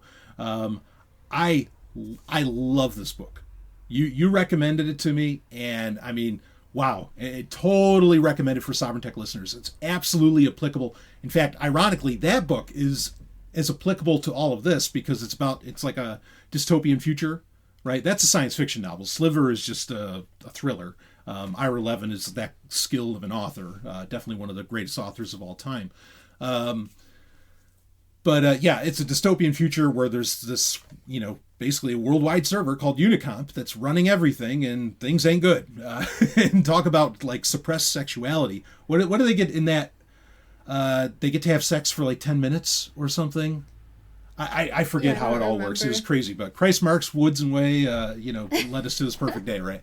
Anyway, so he also wrote this book Sliver, which became a movie. Now, it's an erotic thriller. The movie is an erotic thriller and actually the movie has a tremendous soundtrack, very sexy soundtrack, because, there's a lot of, it's about this guy who runs security at a hotel, and he watches all the cameras and records people and he masturbates to it, obviously, and everything, and also will blackmail. It's this movie, while it's sexy because of the sex scenes happening in it that people really liked and the actresses involved and whatever, okay. But I remember, because I was there, I was alive, and I just remember people holy shit, that's terrifying. Yeah. And there was even a national conversation around this. And I think the real reason Ira Levin wrote this book, because especially if you take, for example, we're talking about the same guy that wrote Rosemary's Baby. Talk about crazy shit happening in hotels. Okay. Having, given birth to the Antichrist, for fuck's sake. Okay. His books are about warning you. Right. And we're talking 1991 is when the novel for this came out. And he's talking about having these cameras in there. Oh, they say it's for security. Oh, but then it ends up getting, used against you. This is in 91 that he's warning about putting cameras in what are effectively, every hotel room is effectively a foreign bedroom, right? And he is warning you about this. And people were freaked the fuck out over this movie, because it was so plausible. It was a very popular film at the time. And I was reminded of that when I read this story, and I'm like, I remember even hearing my parents and everybody talking about this movie and saying, okay, yeah, those sex scenes were sexy, but this movie's fucking terrifying. When did that change?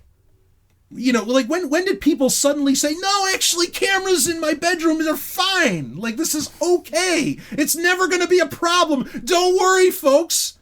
Maybe it's because nobody makes great movies anymore that can actually warn people. I don't know. Maybe that's the problem. Maybe that's why people stop forgetting, because the entertainment industry just started to get you to think that, oh no, as long as we have hope, It doesn't matter if some stranger is coughing and talking to us and telling us to wake the fuck up in our own bedrooms through a little camera that we set up, and who knows what the hell else they saw when they accessed it 4 times previously. Oh, man. There's so many things that I think back to about how people reacted, that are happening right now in the real life. It's not movies anymore. It's in real life. And people are just fine. It's like, oh, well, of course. Please, actually, while you're installing my new light fixture, hey, Mr. Electrician, could you put up that camera for me? Can you set up my Alexa, please, that'll listen to every fucking thing I'm doing? It boggles the mind. How do you feel about having IoT devices and cameras and all of this? Oh, I don't like it. I don't even like having cell phones in our bedroom. Aha! Like, I have a cover on mine so that the camera's not facing out at any point. Yeah. You also turn your cell phone off every when night. You go to bed? Yeah. I don't like having it on. I don't like having it with me just because I'm aware that, like, it's possible for people to be watching and listening, and I would never know. Yeah. So I don't even like that. I don't like the idea of smart devices. I mean, there are certain cameras that I'd be okay with, like security cameras or whatever, but I don't feel comfortable with it at all. Yeah. And maybe that's just, because I can, like, I don't find that there's any convenience in having those. Like, maybe there is a certain convenience, but the risk that comes along with that, I don't find worth it at all. Yeah, it's a net negative. Like, the Right. risk-reward, the risks are far too great. And the rewards are, frankly, shit and could be done with technology that doesn't have to be connected to any internet anywhere. Yeah, or at least in general, I would say. I think you raise a solid point. You're probably the only person... I don't know anybody else, that turns off their cell phone overnight. I think that's awesome. I've said this all the time. Like, you are one of the very few people that I've met. And there's thousands and thousands of Sovereign Tech listeners. I'm sure there's plenty more that do it. But you're one of the very few people that I've actually met where you have implemented so many of the things that I've said on this show for the past 8 years. Even the simple things. The ad blockers, the web browser. Like, you don't use Chrome. Never. Never, right? There's so many things that you do so right. And it's... And while you are absolutely brilliant, you're, scientist, engineer, the whole thing, right? I've just implemented the easiest things that you've recommended. Yeah, but those easy, yeah, right. And I love you for it, and it's awesome. But, like, people don't realize how far those go and how much they keep you out of this horse shit just by doing the easy stuff. But my point is that, like, you're not, while you are very, very brilliant and savvy, you're not, like, super tech savvy. Right? I wouldn't call myself that, no. Right. Okay. Yeah. You're not a cybersecurity specialist or anything like that. No, I'm learning coding. No, right. But you hear the story. Know any of this. Sure. Yeah. You're learning R right now, actually, which is fucking awesome. But my point being is that you hear these stories that I've been putting, because you've been a fan of this show for fucking ever. Yeah, for years. Right. You hear the stories I bring out, the recommendations that I make of what to do and all that. And you actually fucking implement them. You do it. And you're not, again, like I said, you're not, because I have a pretty broad audience, but you're not the audience that's like, going to work at IT the next day. No, I'm not a software engineer. I don't know anything about, like most tech, I'm just like only vaguely aware of the details. Right. But you're doing this stuff anyway. And because it's easy. Yeah, exactly. And if I can do it, why wouldn't I do it? Right. And you have a VPN. You're on. You get it. And it baffles the mind that you're so right. And I'm so glad you said this. It's not hard to do this stuff. How hard is it to not buy a fucking Ring camera or a Ring device of any kind? How hard? Well, I see, the thing is, like, I feel a lot of empathy for people who are taking care of a child, a baby, or even in this case, a puppy.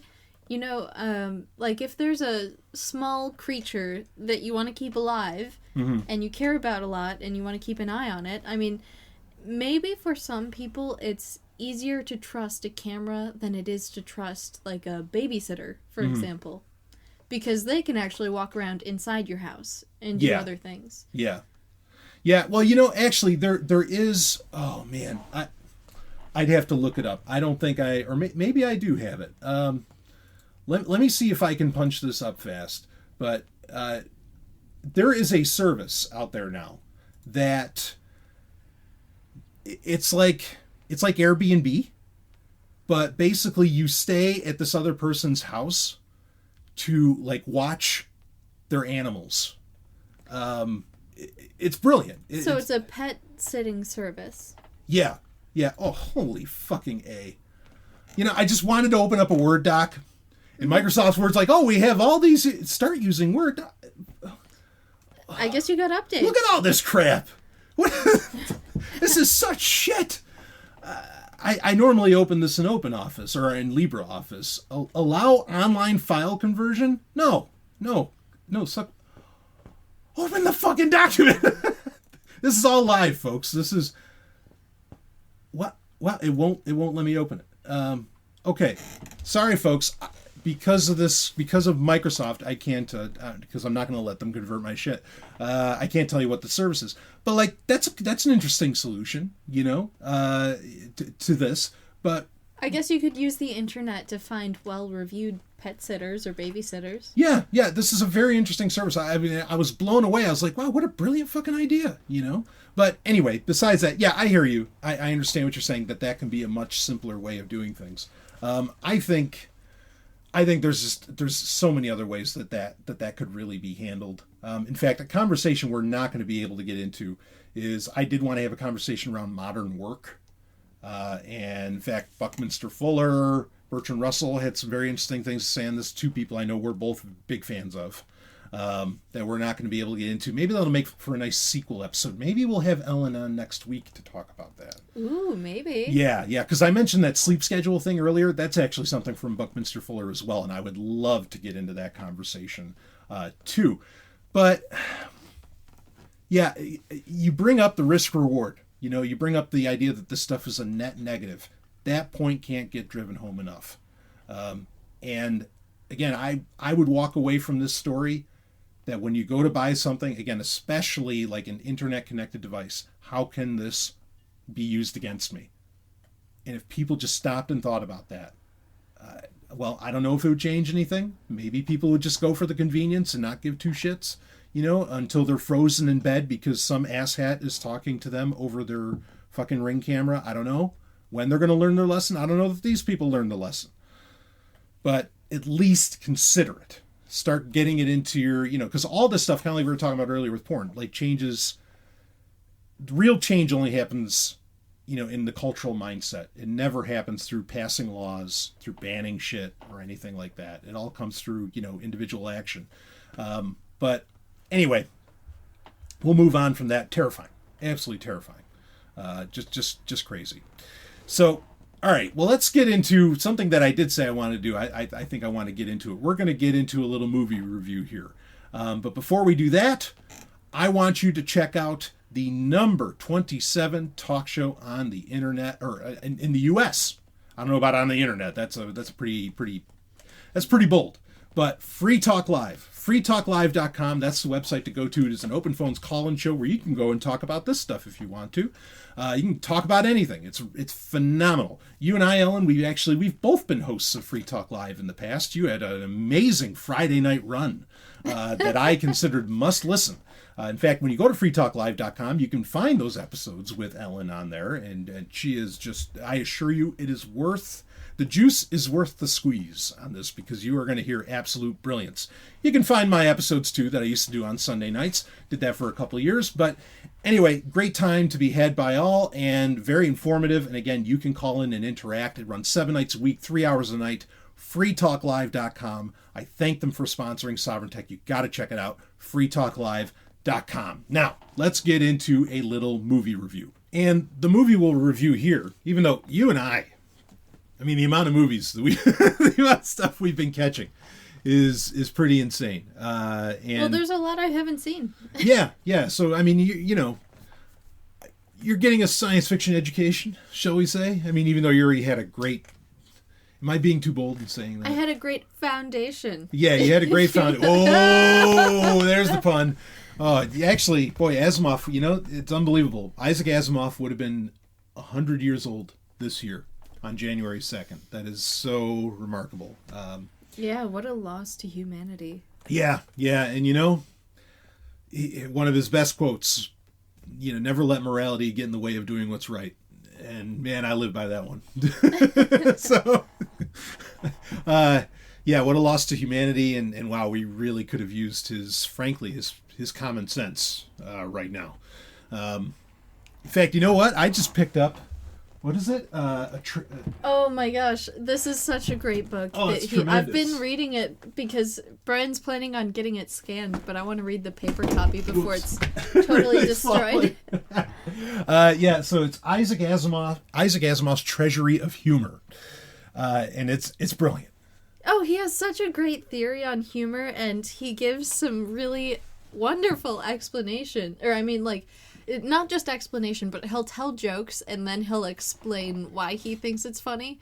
In a pure Asimovian way. Yeah. I mean, the jokes are hilarious, but, like, the explanations are very scientific and thorough, like you would expect from Asimov. Yeah. I didn't know the book existed. I was going for something else. I was getting the Across Time and Space, the Chronologies of Babylon 5.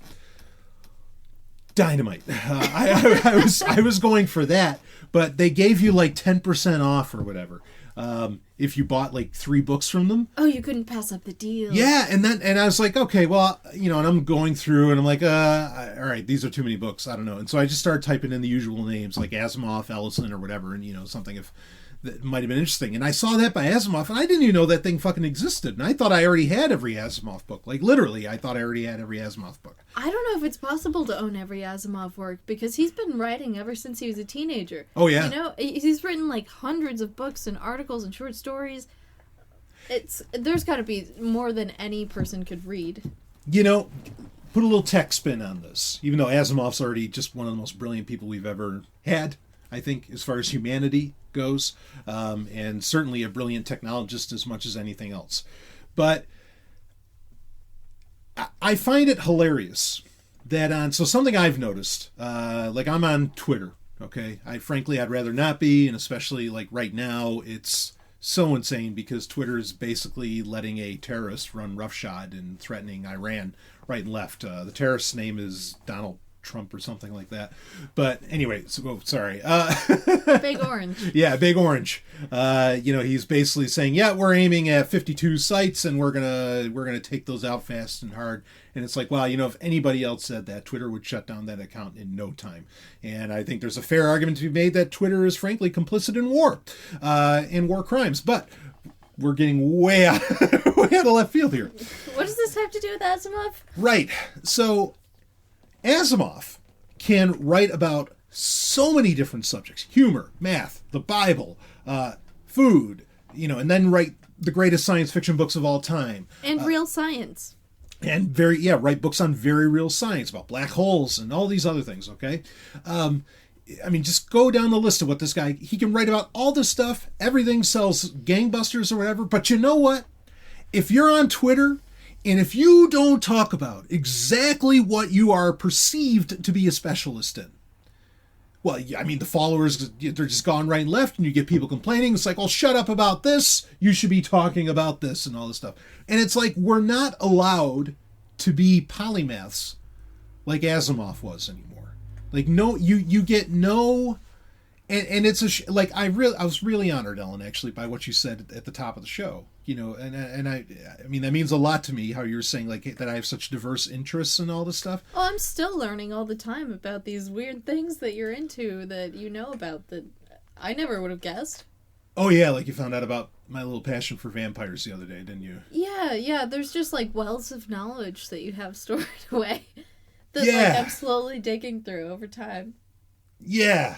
Well, we got a long lifetime to go, and we're going to be together forever, so whatever. We got time to figure it all out. But same with you.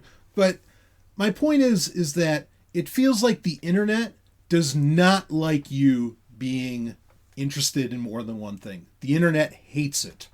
If you have, they don't like you having diverse interests and diverse opinions. The internet seems or social media, I should say, not the internet.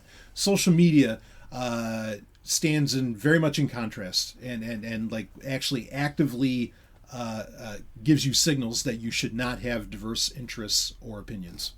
Yeah, it seems like people just want specialists because in today's day and age, you can highly specialize in something. Mm-hmm. I mean, you could specialize in, like, you know, some subset of some really bizarre, like, never before heard of genre of something. Yeah. And, like, you could know more than anybody else on the planet about that one thing.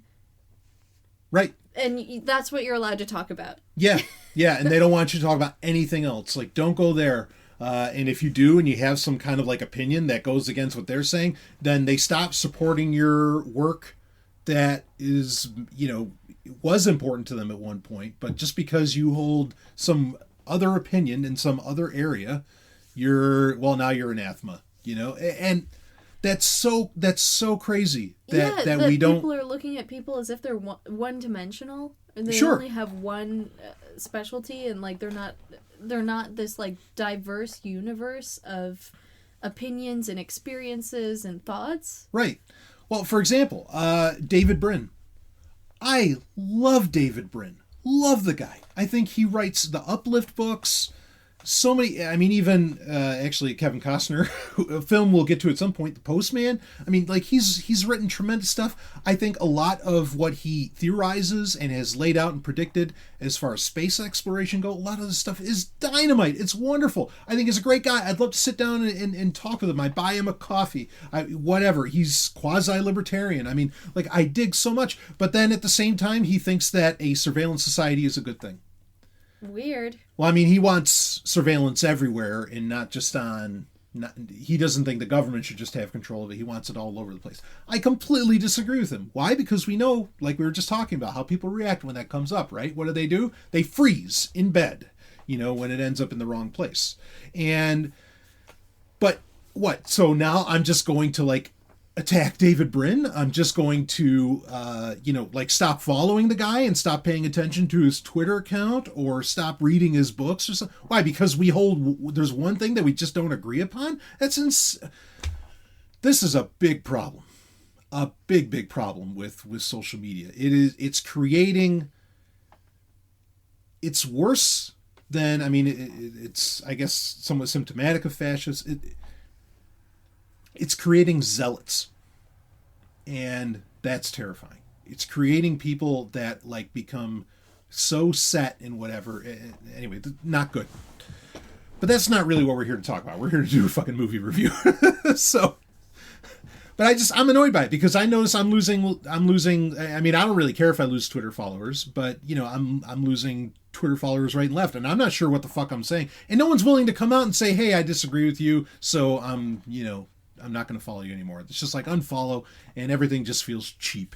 And, you know, it's fine if people disagree with me. I actively support that. I'd love to know why, or I'd love to have a conversation around it, but whatever. So, let's get into a movie review, shall we? Speaking of getting into human nature, holy shit. Maybe next week, because we watched Waterworld, and I think we were both really, really impressed. I mean, I saw that movie. I've seen that movie many times over the years, but I never saw the Ulysses cut like we mentioned. This is your first time seeing it, though, right? Yes. Yeah. If you're on next week, I think it'd be fun to do a review of Waterworld then, and break into that because sure. Is that a fair assessment? You were very impressed by this movie? Yeah, I really enjoyed it. Yeah, in fact, I mean, not to bury anything, but well, if I can share, I asked you this morning, you know, so out of 10, what do you give this thing? I mean, you said 8 out of 10. I said at least 8. At least, yeah. I mean, like, I don't like giving movies ratings until we've, like, fully discussed them, which we haven't done with Waterworld yet. No. So that's why I would say at least an 8. Yeah, it could potentially be high. We'll see when we do the full review on that movie. Oh, I don't think that's unfair at all. In fact, I would go so far. Now, we'll do the full review, but I'll say this here. I would go so far as to say that might even be, like, the last great Hollywood epic. Minus maybe Gladiator would be the one that would kind of stand out against that. But that movie is just huge. And when you get a 3-hour cut of it, it's fucking brilliant. Oh, anyway, okay. But we can go deeper on that next time. We are going to talk about a film that is on the exact opposite end of that scale. It's still science fiction, because Waterworld is effectively science fiction, dystopian, of course. Or depending upon how you feel about it, it might be utopia. But this film is also dystopian. But it's on the other end as in production level, because it's a Swedish film, a very small Swedish film, had practically no budget. Even though special effects, you wouldn't really know. I thought that they were all very serviceable. But the film is called Aniara, and it came out in 2018. I talked about this briefly on a Zomia 1 Underground Q&A, which you can go to Zomia 1, that's ZOMIAONE.com, to sign up for that and get access to thousands of hours of completely original new content that comes out every week. Thousands of hours, literally. All right. This movie, basically, the Earth is ravaged from whatever, climate change, blah, blah, blah. The reasons don't exactly matter. It's actually based off of, and I just learned this, it's based off of a 1956 Swedish poem that Ted Sturgeon was a big fan of, which that says a lot. But it's about a ship where, humans are getting relocated to other parts of the solar system, in this case, particularly Mars. And the ship is basically a flying mall in space. And the ship is going to Mars and it's taking all these people. It's supposed to be a 3-week trip. Basically, the ship has a run-in with a screw. Some space junk, but a literal screw. That's it. And not a oversized, like, holding hull plating screw, just a little fucking screw that throws them off. They're not making it to Mars. And the technology is not at a point, it's not Star Trek where there's warp drive, where there can be like a rescue ship or anything like that necessarily. It is off course, and it's on its way to the Lyra system, or the Lyra constellation, I should say. And there's nothing they can do. They can't turn around. They've burned out fuel. I mean, they're fucked. They're going. They had to eject all of their fuel because the screw, which was flying probably at thousands of miles an hour through space. This is why in Star Trek they have deflector shields, because to keep that shit from happening. But anyway, go ahead. But it punctured their hull plating like a bullet and went straight into their reactor, so they had to eject that and all of their fuel. Yeah. To not blow up the ship. Yeah. So they're alive, but they have no fuel and they can't steer. Right. So they claim that they're going to be able to pull a little slingshot maneuver around some celestial body at some point. And they're saying that, we might reach it. It could take up to 2 years, blah, blah, blah. And we'll whip around and head back to Mars, by using the gravity of whatever they happen to run into. Well, spoiler alerts ahoy, folks, as I say. This is a lie. No surprise. This is a lie. This is not true. And there is it's a small cast. I mean, I forget how many people they say are on board this vessel called the Aniara. That's where the movie name comes from. I think there's like 3,000 people. Yeah, it's a few thousand. Yep. Yeah. And basically, this movie chronicles them dealing with this new life. Now, the ship is it's a mall in space. It's very self-sustaining. They can recycle a lot of food based upon algae. But you got to be maintaining all that, right? And the movie jumps between different points. I don't recall all the points that it jumps to, but I think it does a few months. Then it does a year, then it does 2 years, or then it does 3 years, I think. And then it does 4, then it does 5, then it does 10, then it does 24, and then the real kicker is it does about 6 million. It does 5 million years. Okay. 5,978,000. Yeah, there you go. Not that I'm counting or anything. I love it. I love it. And it jumps around and it spends varying time within each of these. Some of them, the movie's not, I don't even think it's 2 hours. The movie will spend sometimes 20 minutes in one of these time frames, or it'll spend, 30, 45 to an hour. But it did seem to get shorter as the time periods went further on. Correct. Yeah. So this is a film, the names, I can read them, directed by Pella Kagerman and Hugo Lija. I could go through the actors and all this. We watched it on. I got the Blu-ray, which had both the dubbed and the Swedish track, where you could watch it with subtitles if you need to. This was a movie where it's really handy to have a Blu-ray, because if you just torrent these kinds of films, or even if you watch them on streaming, I think you'd run into issues where, okay, you can either watch it with the subtitles, or I mean, because it's a Swedish film, there are a lot of words like translating what's on the elevator panel into English. Now on a Blu-ray, you can set the subtrack to where it just translates like things that are on the screen and not necessarily what they're saying, and then you can watch it dubbed. And so it's really, really handy to have the Blu-ray, and it's one of those movies that definitely, drives home the point of how beautiful it is to have physical copies as compared to relying upon a streaming service, or really even torrenting, even though I love torrenting.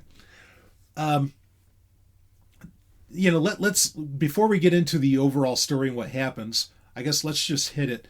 The direction and acting, I mean, granted, we watched it dubbed, but the dubbed and all that, I mean, the acting, like, it all worked, right? Would you agree with that? Yeah, I mean, I think overall the acting was great for the budget that it had. Yeah.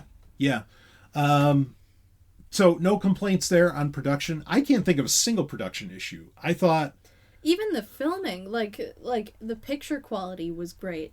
Usually low budget films have a weird lighting situation, but this one I thought it was really high quality. Yeah, I mean, something to consider is that in Sweden this might have been like a major budget film. Just by comparison to a science fiction film in America, it's low, right?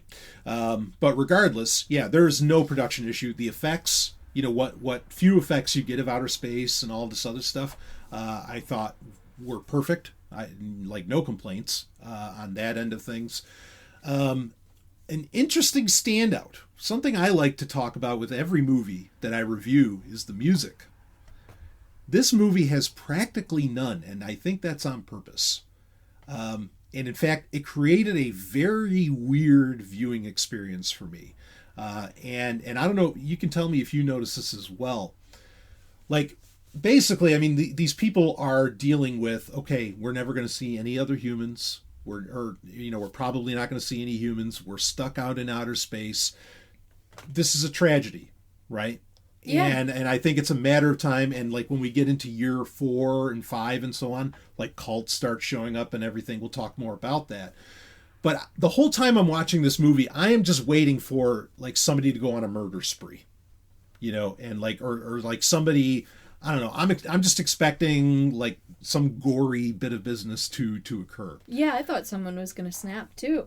Yeah, and that doesn't really happen. There are very sad things, very tragic things that happen throughout this film, but that never happens. And what I realized is that without the musical cues, I was really tense watching this movie. There's nothing really to be tense about after you've seen the movie, but I'm watching it this whole time very tense because I have no cues of what's going to happen next. Right. And that's almost brilliant. But at the same time, I don't like going into movies like that, I thought it was exciting. Well, exciting's one word for it, but it was very weird. There's very little music in this. There's a couple points where there's music being played. In fact, like there's a point where there's a song being played. There's we get some acid house music. We get some techno, some bar scene music. Yeah, that kind of happens, and I think there's an importance to that. But they it is striking how there's practically no score to this film. So I can't really review the music. All I can say is that the music is used effectively. But there's no soundtrack to buy for this. I mean, it just wouldn't even make sense. So there's that. So this is a technically well-done film. There's no complaints about acting, effects, none of that. Production's on point. You would agree with that, Ellen? Yeah, completely. Yeah. So, but folks, I mean, I will just recommend as we're talking about it, like, don't feel tense about it. You're never going to have that like really brutal moment. So anyway, but maybe that was just me. So let's talk about the story. These people realize that, they're probably, or, wow, if they're going to get home, it's going to be years. And so they start trying to make a very normal life on this ship. But things start to not be very normal. There is a particular technology aboard the ship called Mima.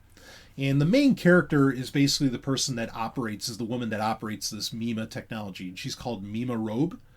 And this Mima technology is supposed to, you just go into this room and you lay down and it projects into your mind the mental image of life on Earth. And so it's supposed to calm you down, and make you feel like you're on Earth and everything. This is a very interesting technology, but eventually it breaks within I guess maybe within 3 or 4 years, and people kind of become addicted to it.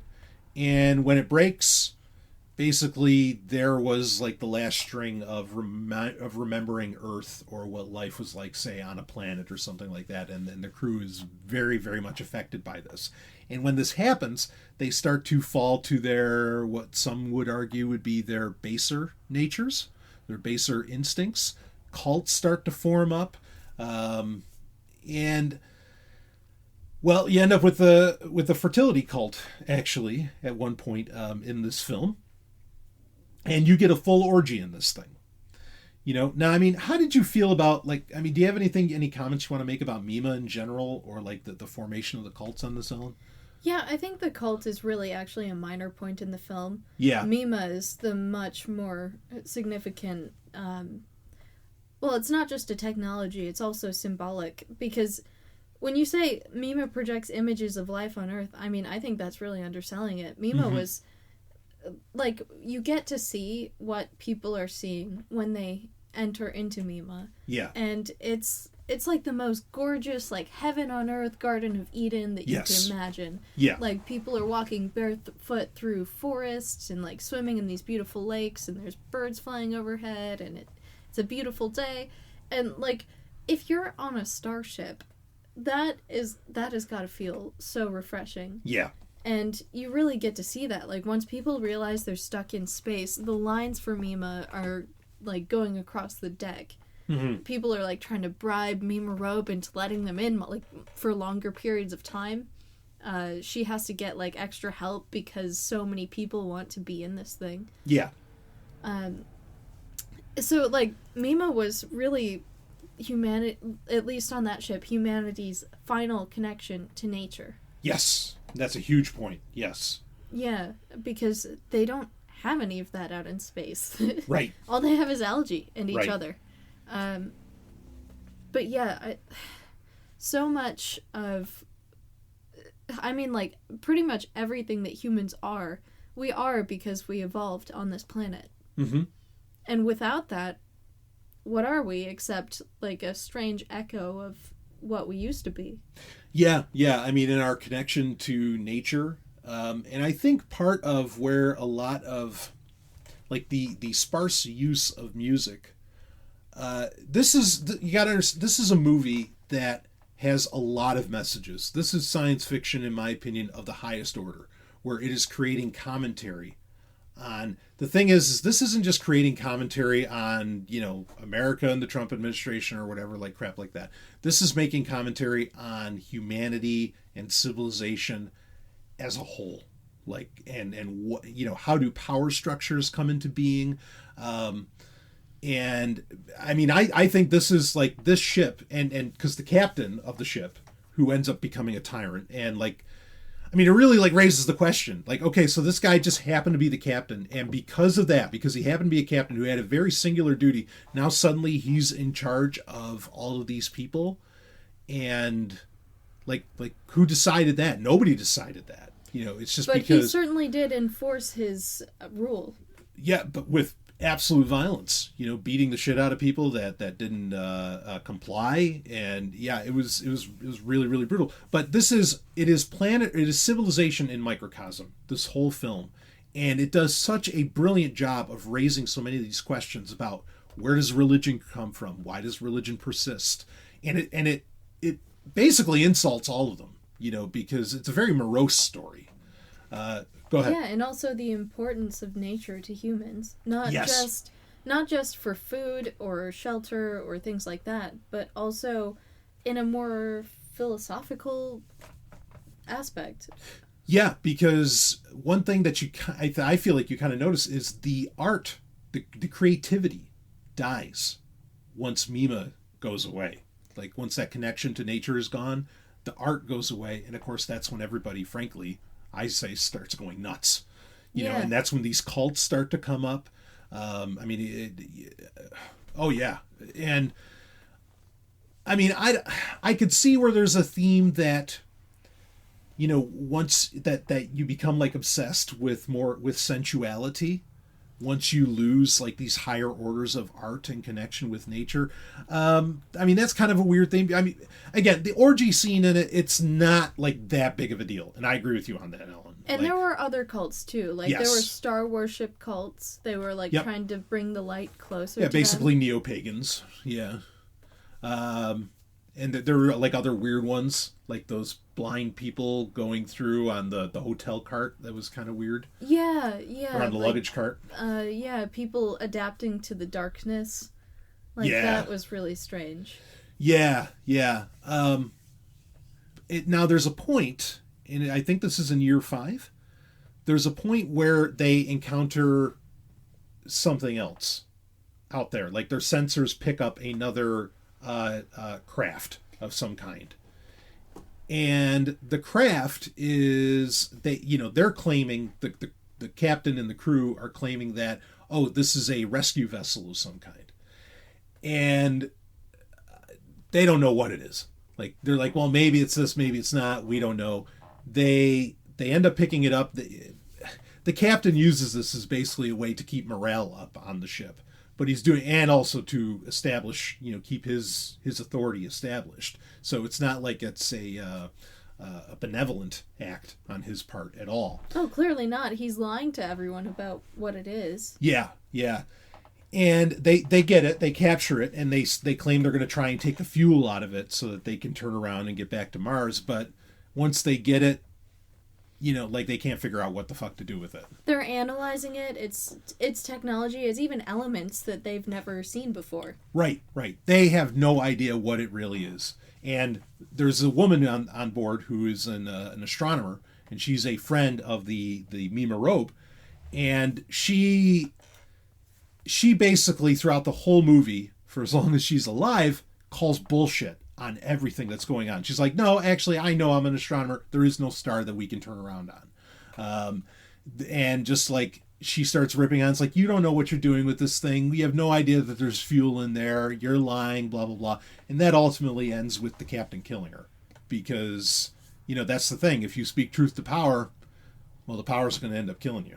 Yeah, and I mean, the really messed up part, the scene right before she was killed, the captain was saying that she was going to get an award for her discovery. We don't know what her discovery was, but right. She's like, yeah, whatever. She doesn't really care about it. Then there's like a security guard there, and she sees that he's wearing a cross around his neck. Mm-hmm.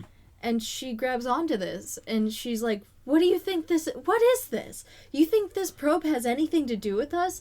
This has nothing to do with us. There is no hope. We're out here alone. And, God's not going to save us. Yeah, so when I saw that, I was like, that's very specific. Like, out of nowhere, they bring in the cross. And it's a little beating you over the head, but I thought that was great. Basically, this probe, or this thing that they bring in, rescue vessel that they're claiming, but it's not, I think it's representative of Jesus Christ in the film. But, it's bullshit. But then, of course, I would argue so is Jesus Christ. But that's the themes in this and how it plays on everything, and when it puts it all together, you just watch and you go, holy fuck! Like this is how, in a very short period of time, all of these institutions that we live with in civilization come into being, and how they stay in power and all that. Like, I really feel like that film was telling us right and left. Was there any comment you want to make on that? No, I mean, I think that's true. Like, whoever's in power, it's to their advantage to use the unknown as a way of motivating people. Mm-hmm. Yeah. And claiming that they know what it is, and they know what the outcome's going to be. And it's hopeful, and we're going to make it. Yeah, I love that about this movie, is that because I hate the message of hope that is in entertainment writ large. Every fucking movie, from Star Wars to Marvel to go down the goddamn list, is always talking about hope. We gotta have hope, and all that.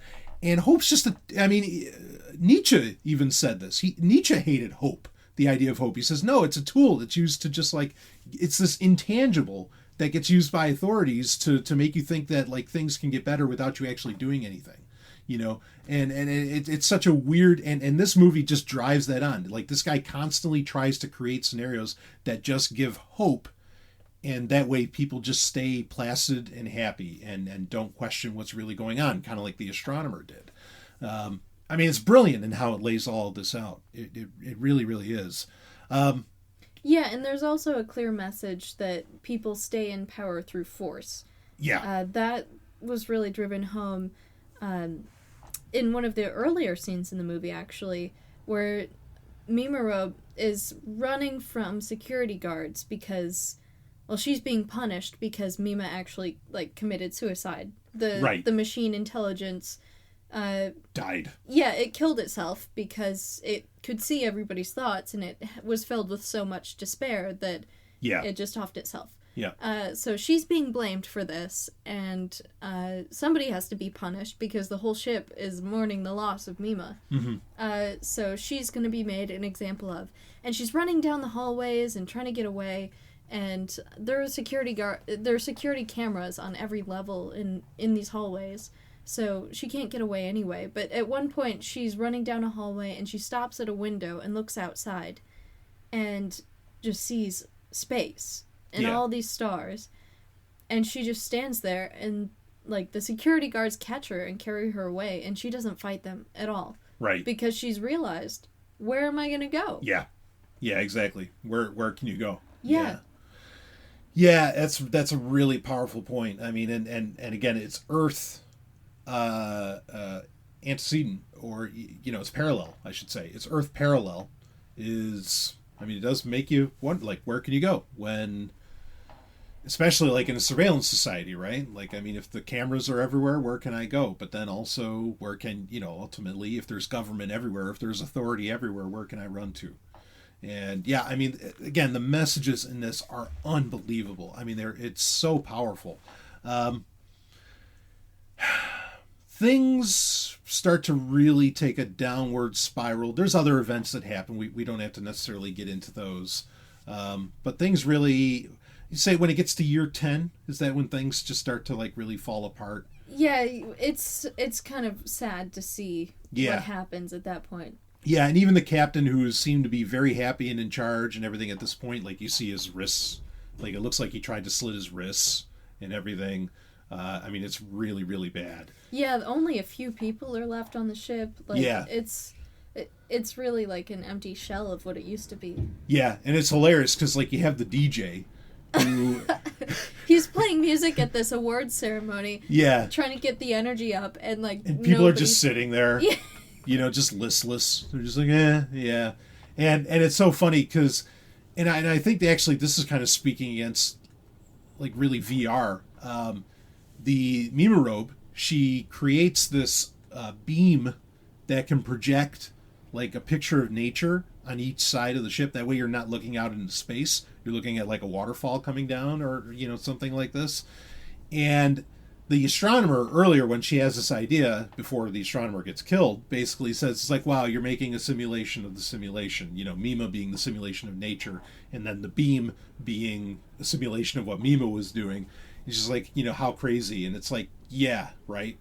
When you're so out of touch with reality that you are living in a simulation based off of a simulation. Like that, again, and just another one of those really heavy points. And she gets a medal. She's getting a medal award, or an award for this. Like, and all the captain does, he doesn't even, like, give it a name. He's just like, here is the honorary medal.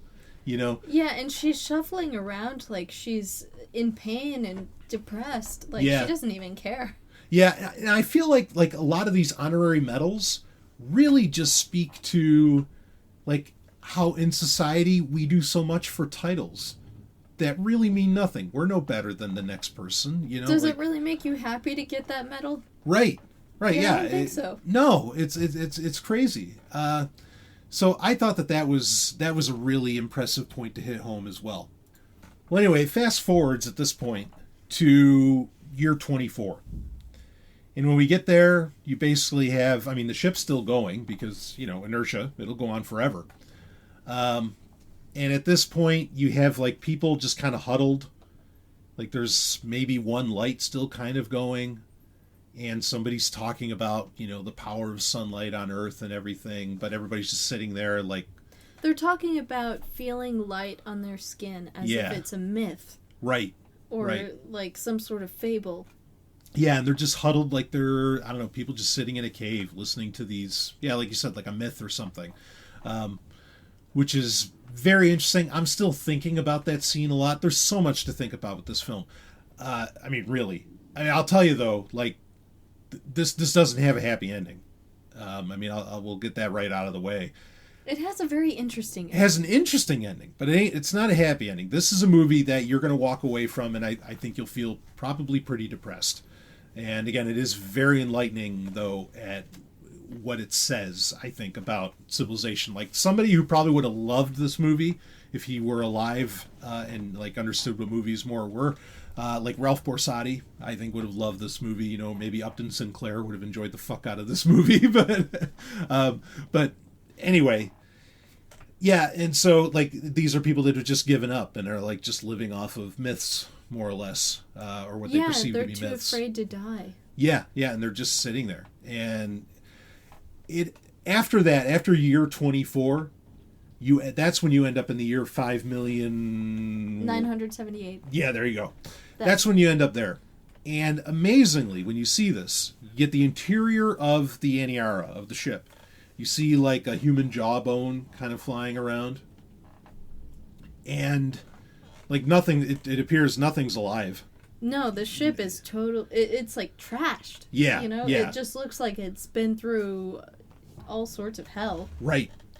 But then it goes to an exterior view of the ship, and there is this gorgeous Earth-like planet. In fact, when you first see it, you think it's Earth. It's like, whoa, what happened? And basically they made it to the Lyra constellation, and there is a planet there.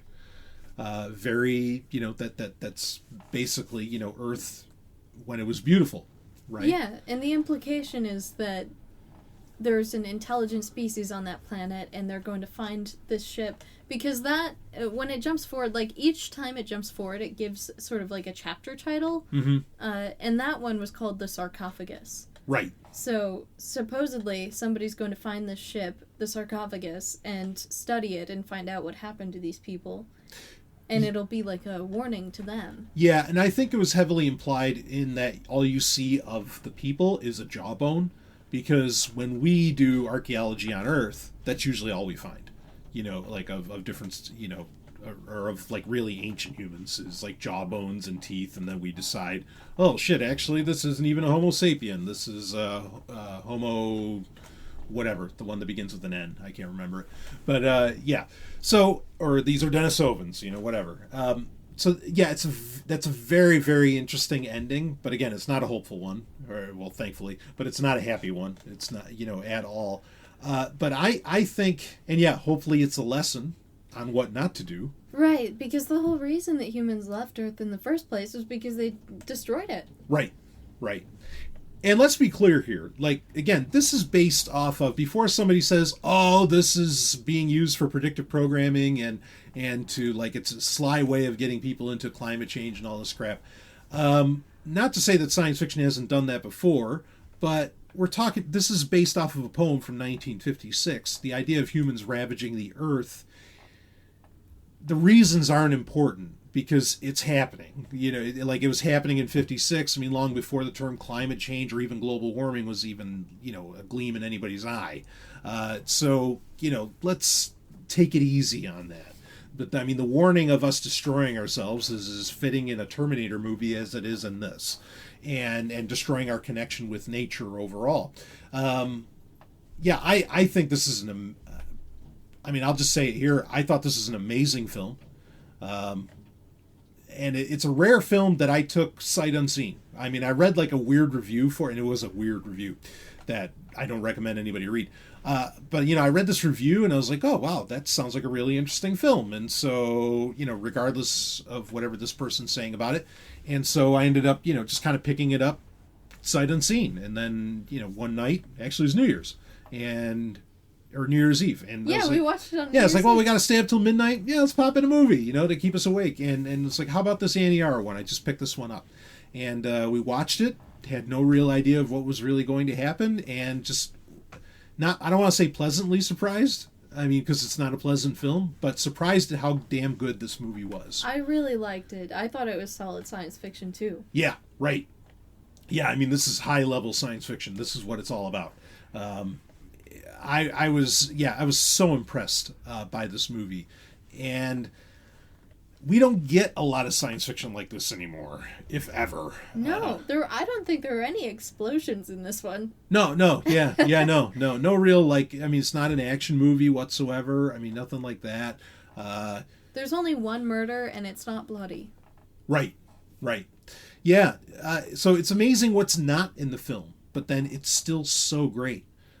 This is a movie that really could have been made. This movie could have been made 70 years ago. This could have been a silent film, and I think it would have been just as powerful. Well, if it was made 70 years ago, I don't think they'd just... I don't know. There's a scene where people take LSD. Oh, yeah. They do start taking drugs, right? Yeah. And that becomes like a thing on there, and that people take as a coping mechanism. Do with that what you will. I'm not gonna comment any further on that. But... Right, yeah, so they wouldn't have understood that part. But that might have been a more modern introduction anyway, because I don't know if that would have been in the original 56 poem. But it's interesting. It's interesting, Yeah. But I mean, are you willing to give this an out of 10? I mean, we've been sitting on it for a little while, a few days. Yeah, I think I'd give it a 9 out of 10. 9 out of 10. Yeah, I'll give it the same. Because and I haven't... And I said this on my Zombie One Underground Q&A when I kind of briefly talked about it. I haven't seen like a really great methodical science fiction film like this since Europa Report, which I think that came out 6-7 years ago. That we haven't watched that yet. We'll get to that. That's a brilliant movie with an ending that just bammo, and really, really cool, but not as tragic as this movie. So, but it's been that long, and that was a foreign film too. That I've seen something this great. I don't know what's wrong with America. I mean, like why American science fiction can't be this fucking awesome. I don't know what's going on. I guess everything has to get asses in seats as to where over there they can still make really artsy flicks that have a point. So, yeah, I loved it. I have no complaints about the movie. I almost want to watch it again and just appreciate it without that feeling of tension that I had. I really did not like that. Like, I was just waiting for it. I mean, because I'm the kind of guy, when I go to see a movie, like if I'm going to see a horror film, not that I'm so much into horror films, but you can tell by the musical cues when something's going to happen, right? The music's rising in tension, the music itself, and then it's going to cut off, and then whatever's going to appear is going to appear. You're going to get the big da-da-da, right? Every thriller that you've ever seen has that. Right, and I know those notes, and I will plug my ears. Because the funny thing is none of this stuff's really scary or shocking if you don't have the music to accompany it. Okay? And so it was, but I'm so conditioned to use the music as the cue for when something crazy is going to happen.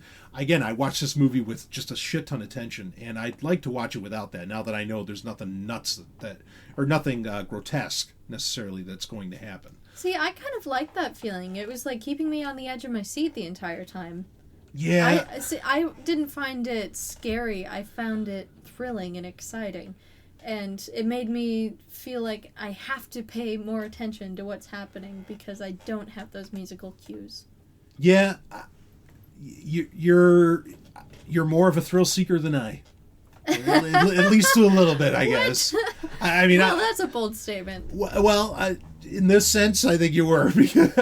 I mean, I'm just with movies. Like, I'm such a cinephile. There's so many things I'm used to so many cues, and I'm paying so much attention. I mean, and that's been a thing with me forever. And we don't have to keep going because we're already over 2 hours here. But I mean, that's been a thing for me. Like, I'm always looking for the little details, and I can do that because I'm so attuned to other things that I can grasp all of what's going on while still being able to look for those little details. Yeah. So when a movie doesn't play by the rules of a lot of cinema, that gets under my skin. Well, there's a lot of very different kinds of art, and I mean, if you I want to agree. be a cinephile, you have to learn to appreciate all of them. No, I totally agree with you. I give this a 9 out of 10. I think this movie's amazing.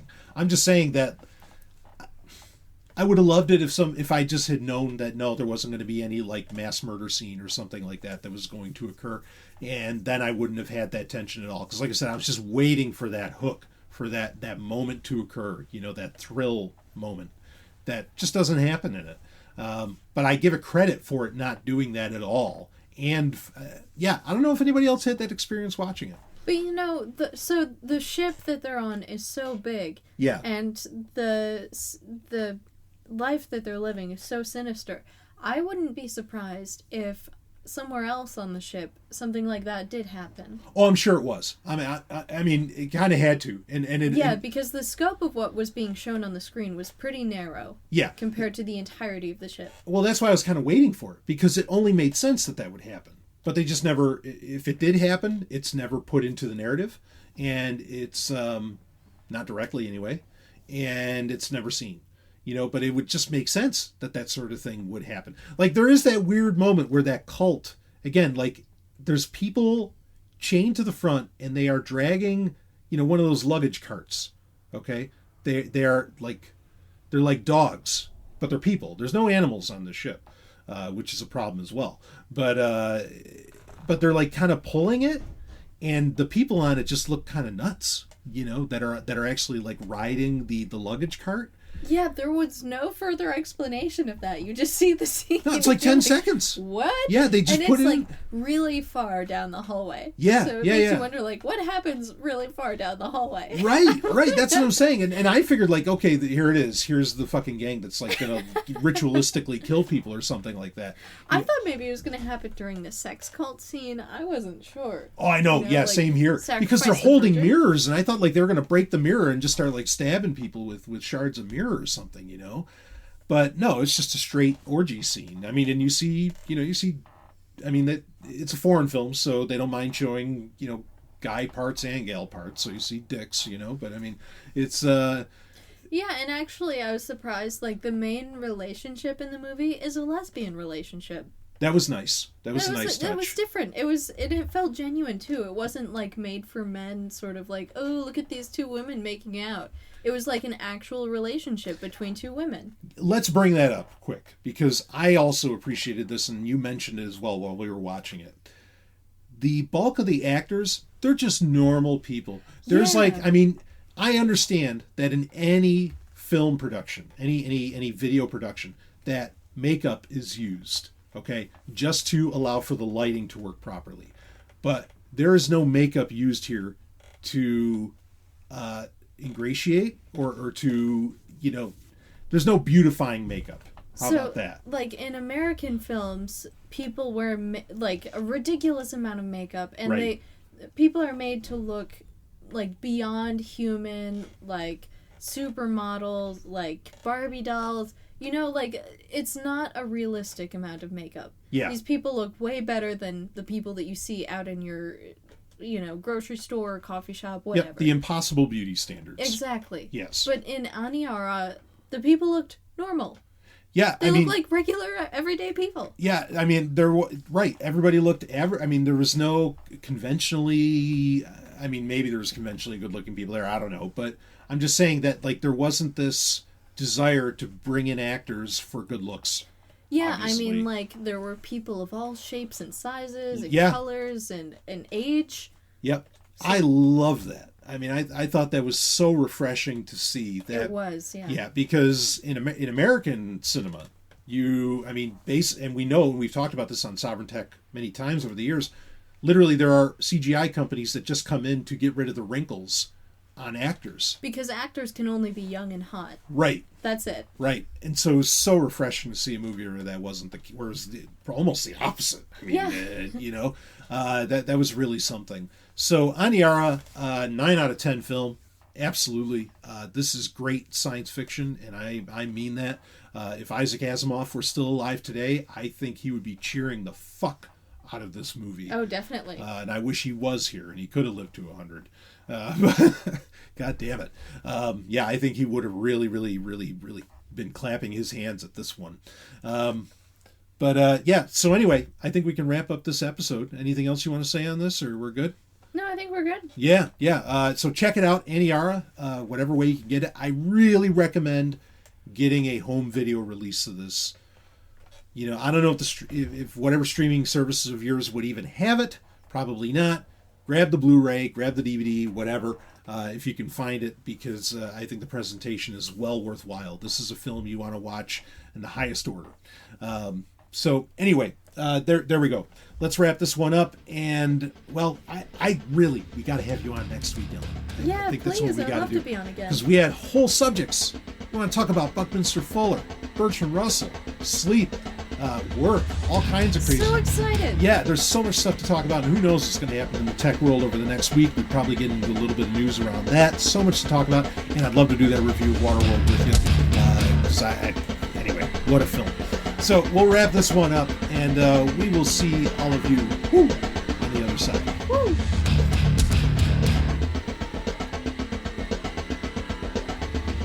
Thank you for listening to Sovryn Tech, an Osiris One production. Now go out there and make some trouble.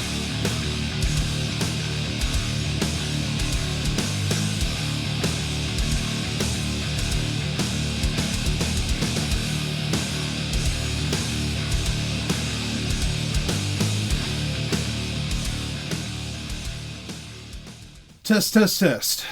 It gets a little gritty at the bottom.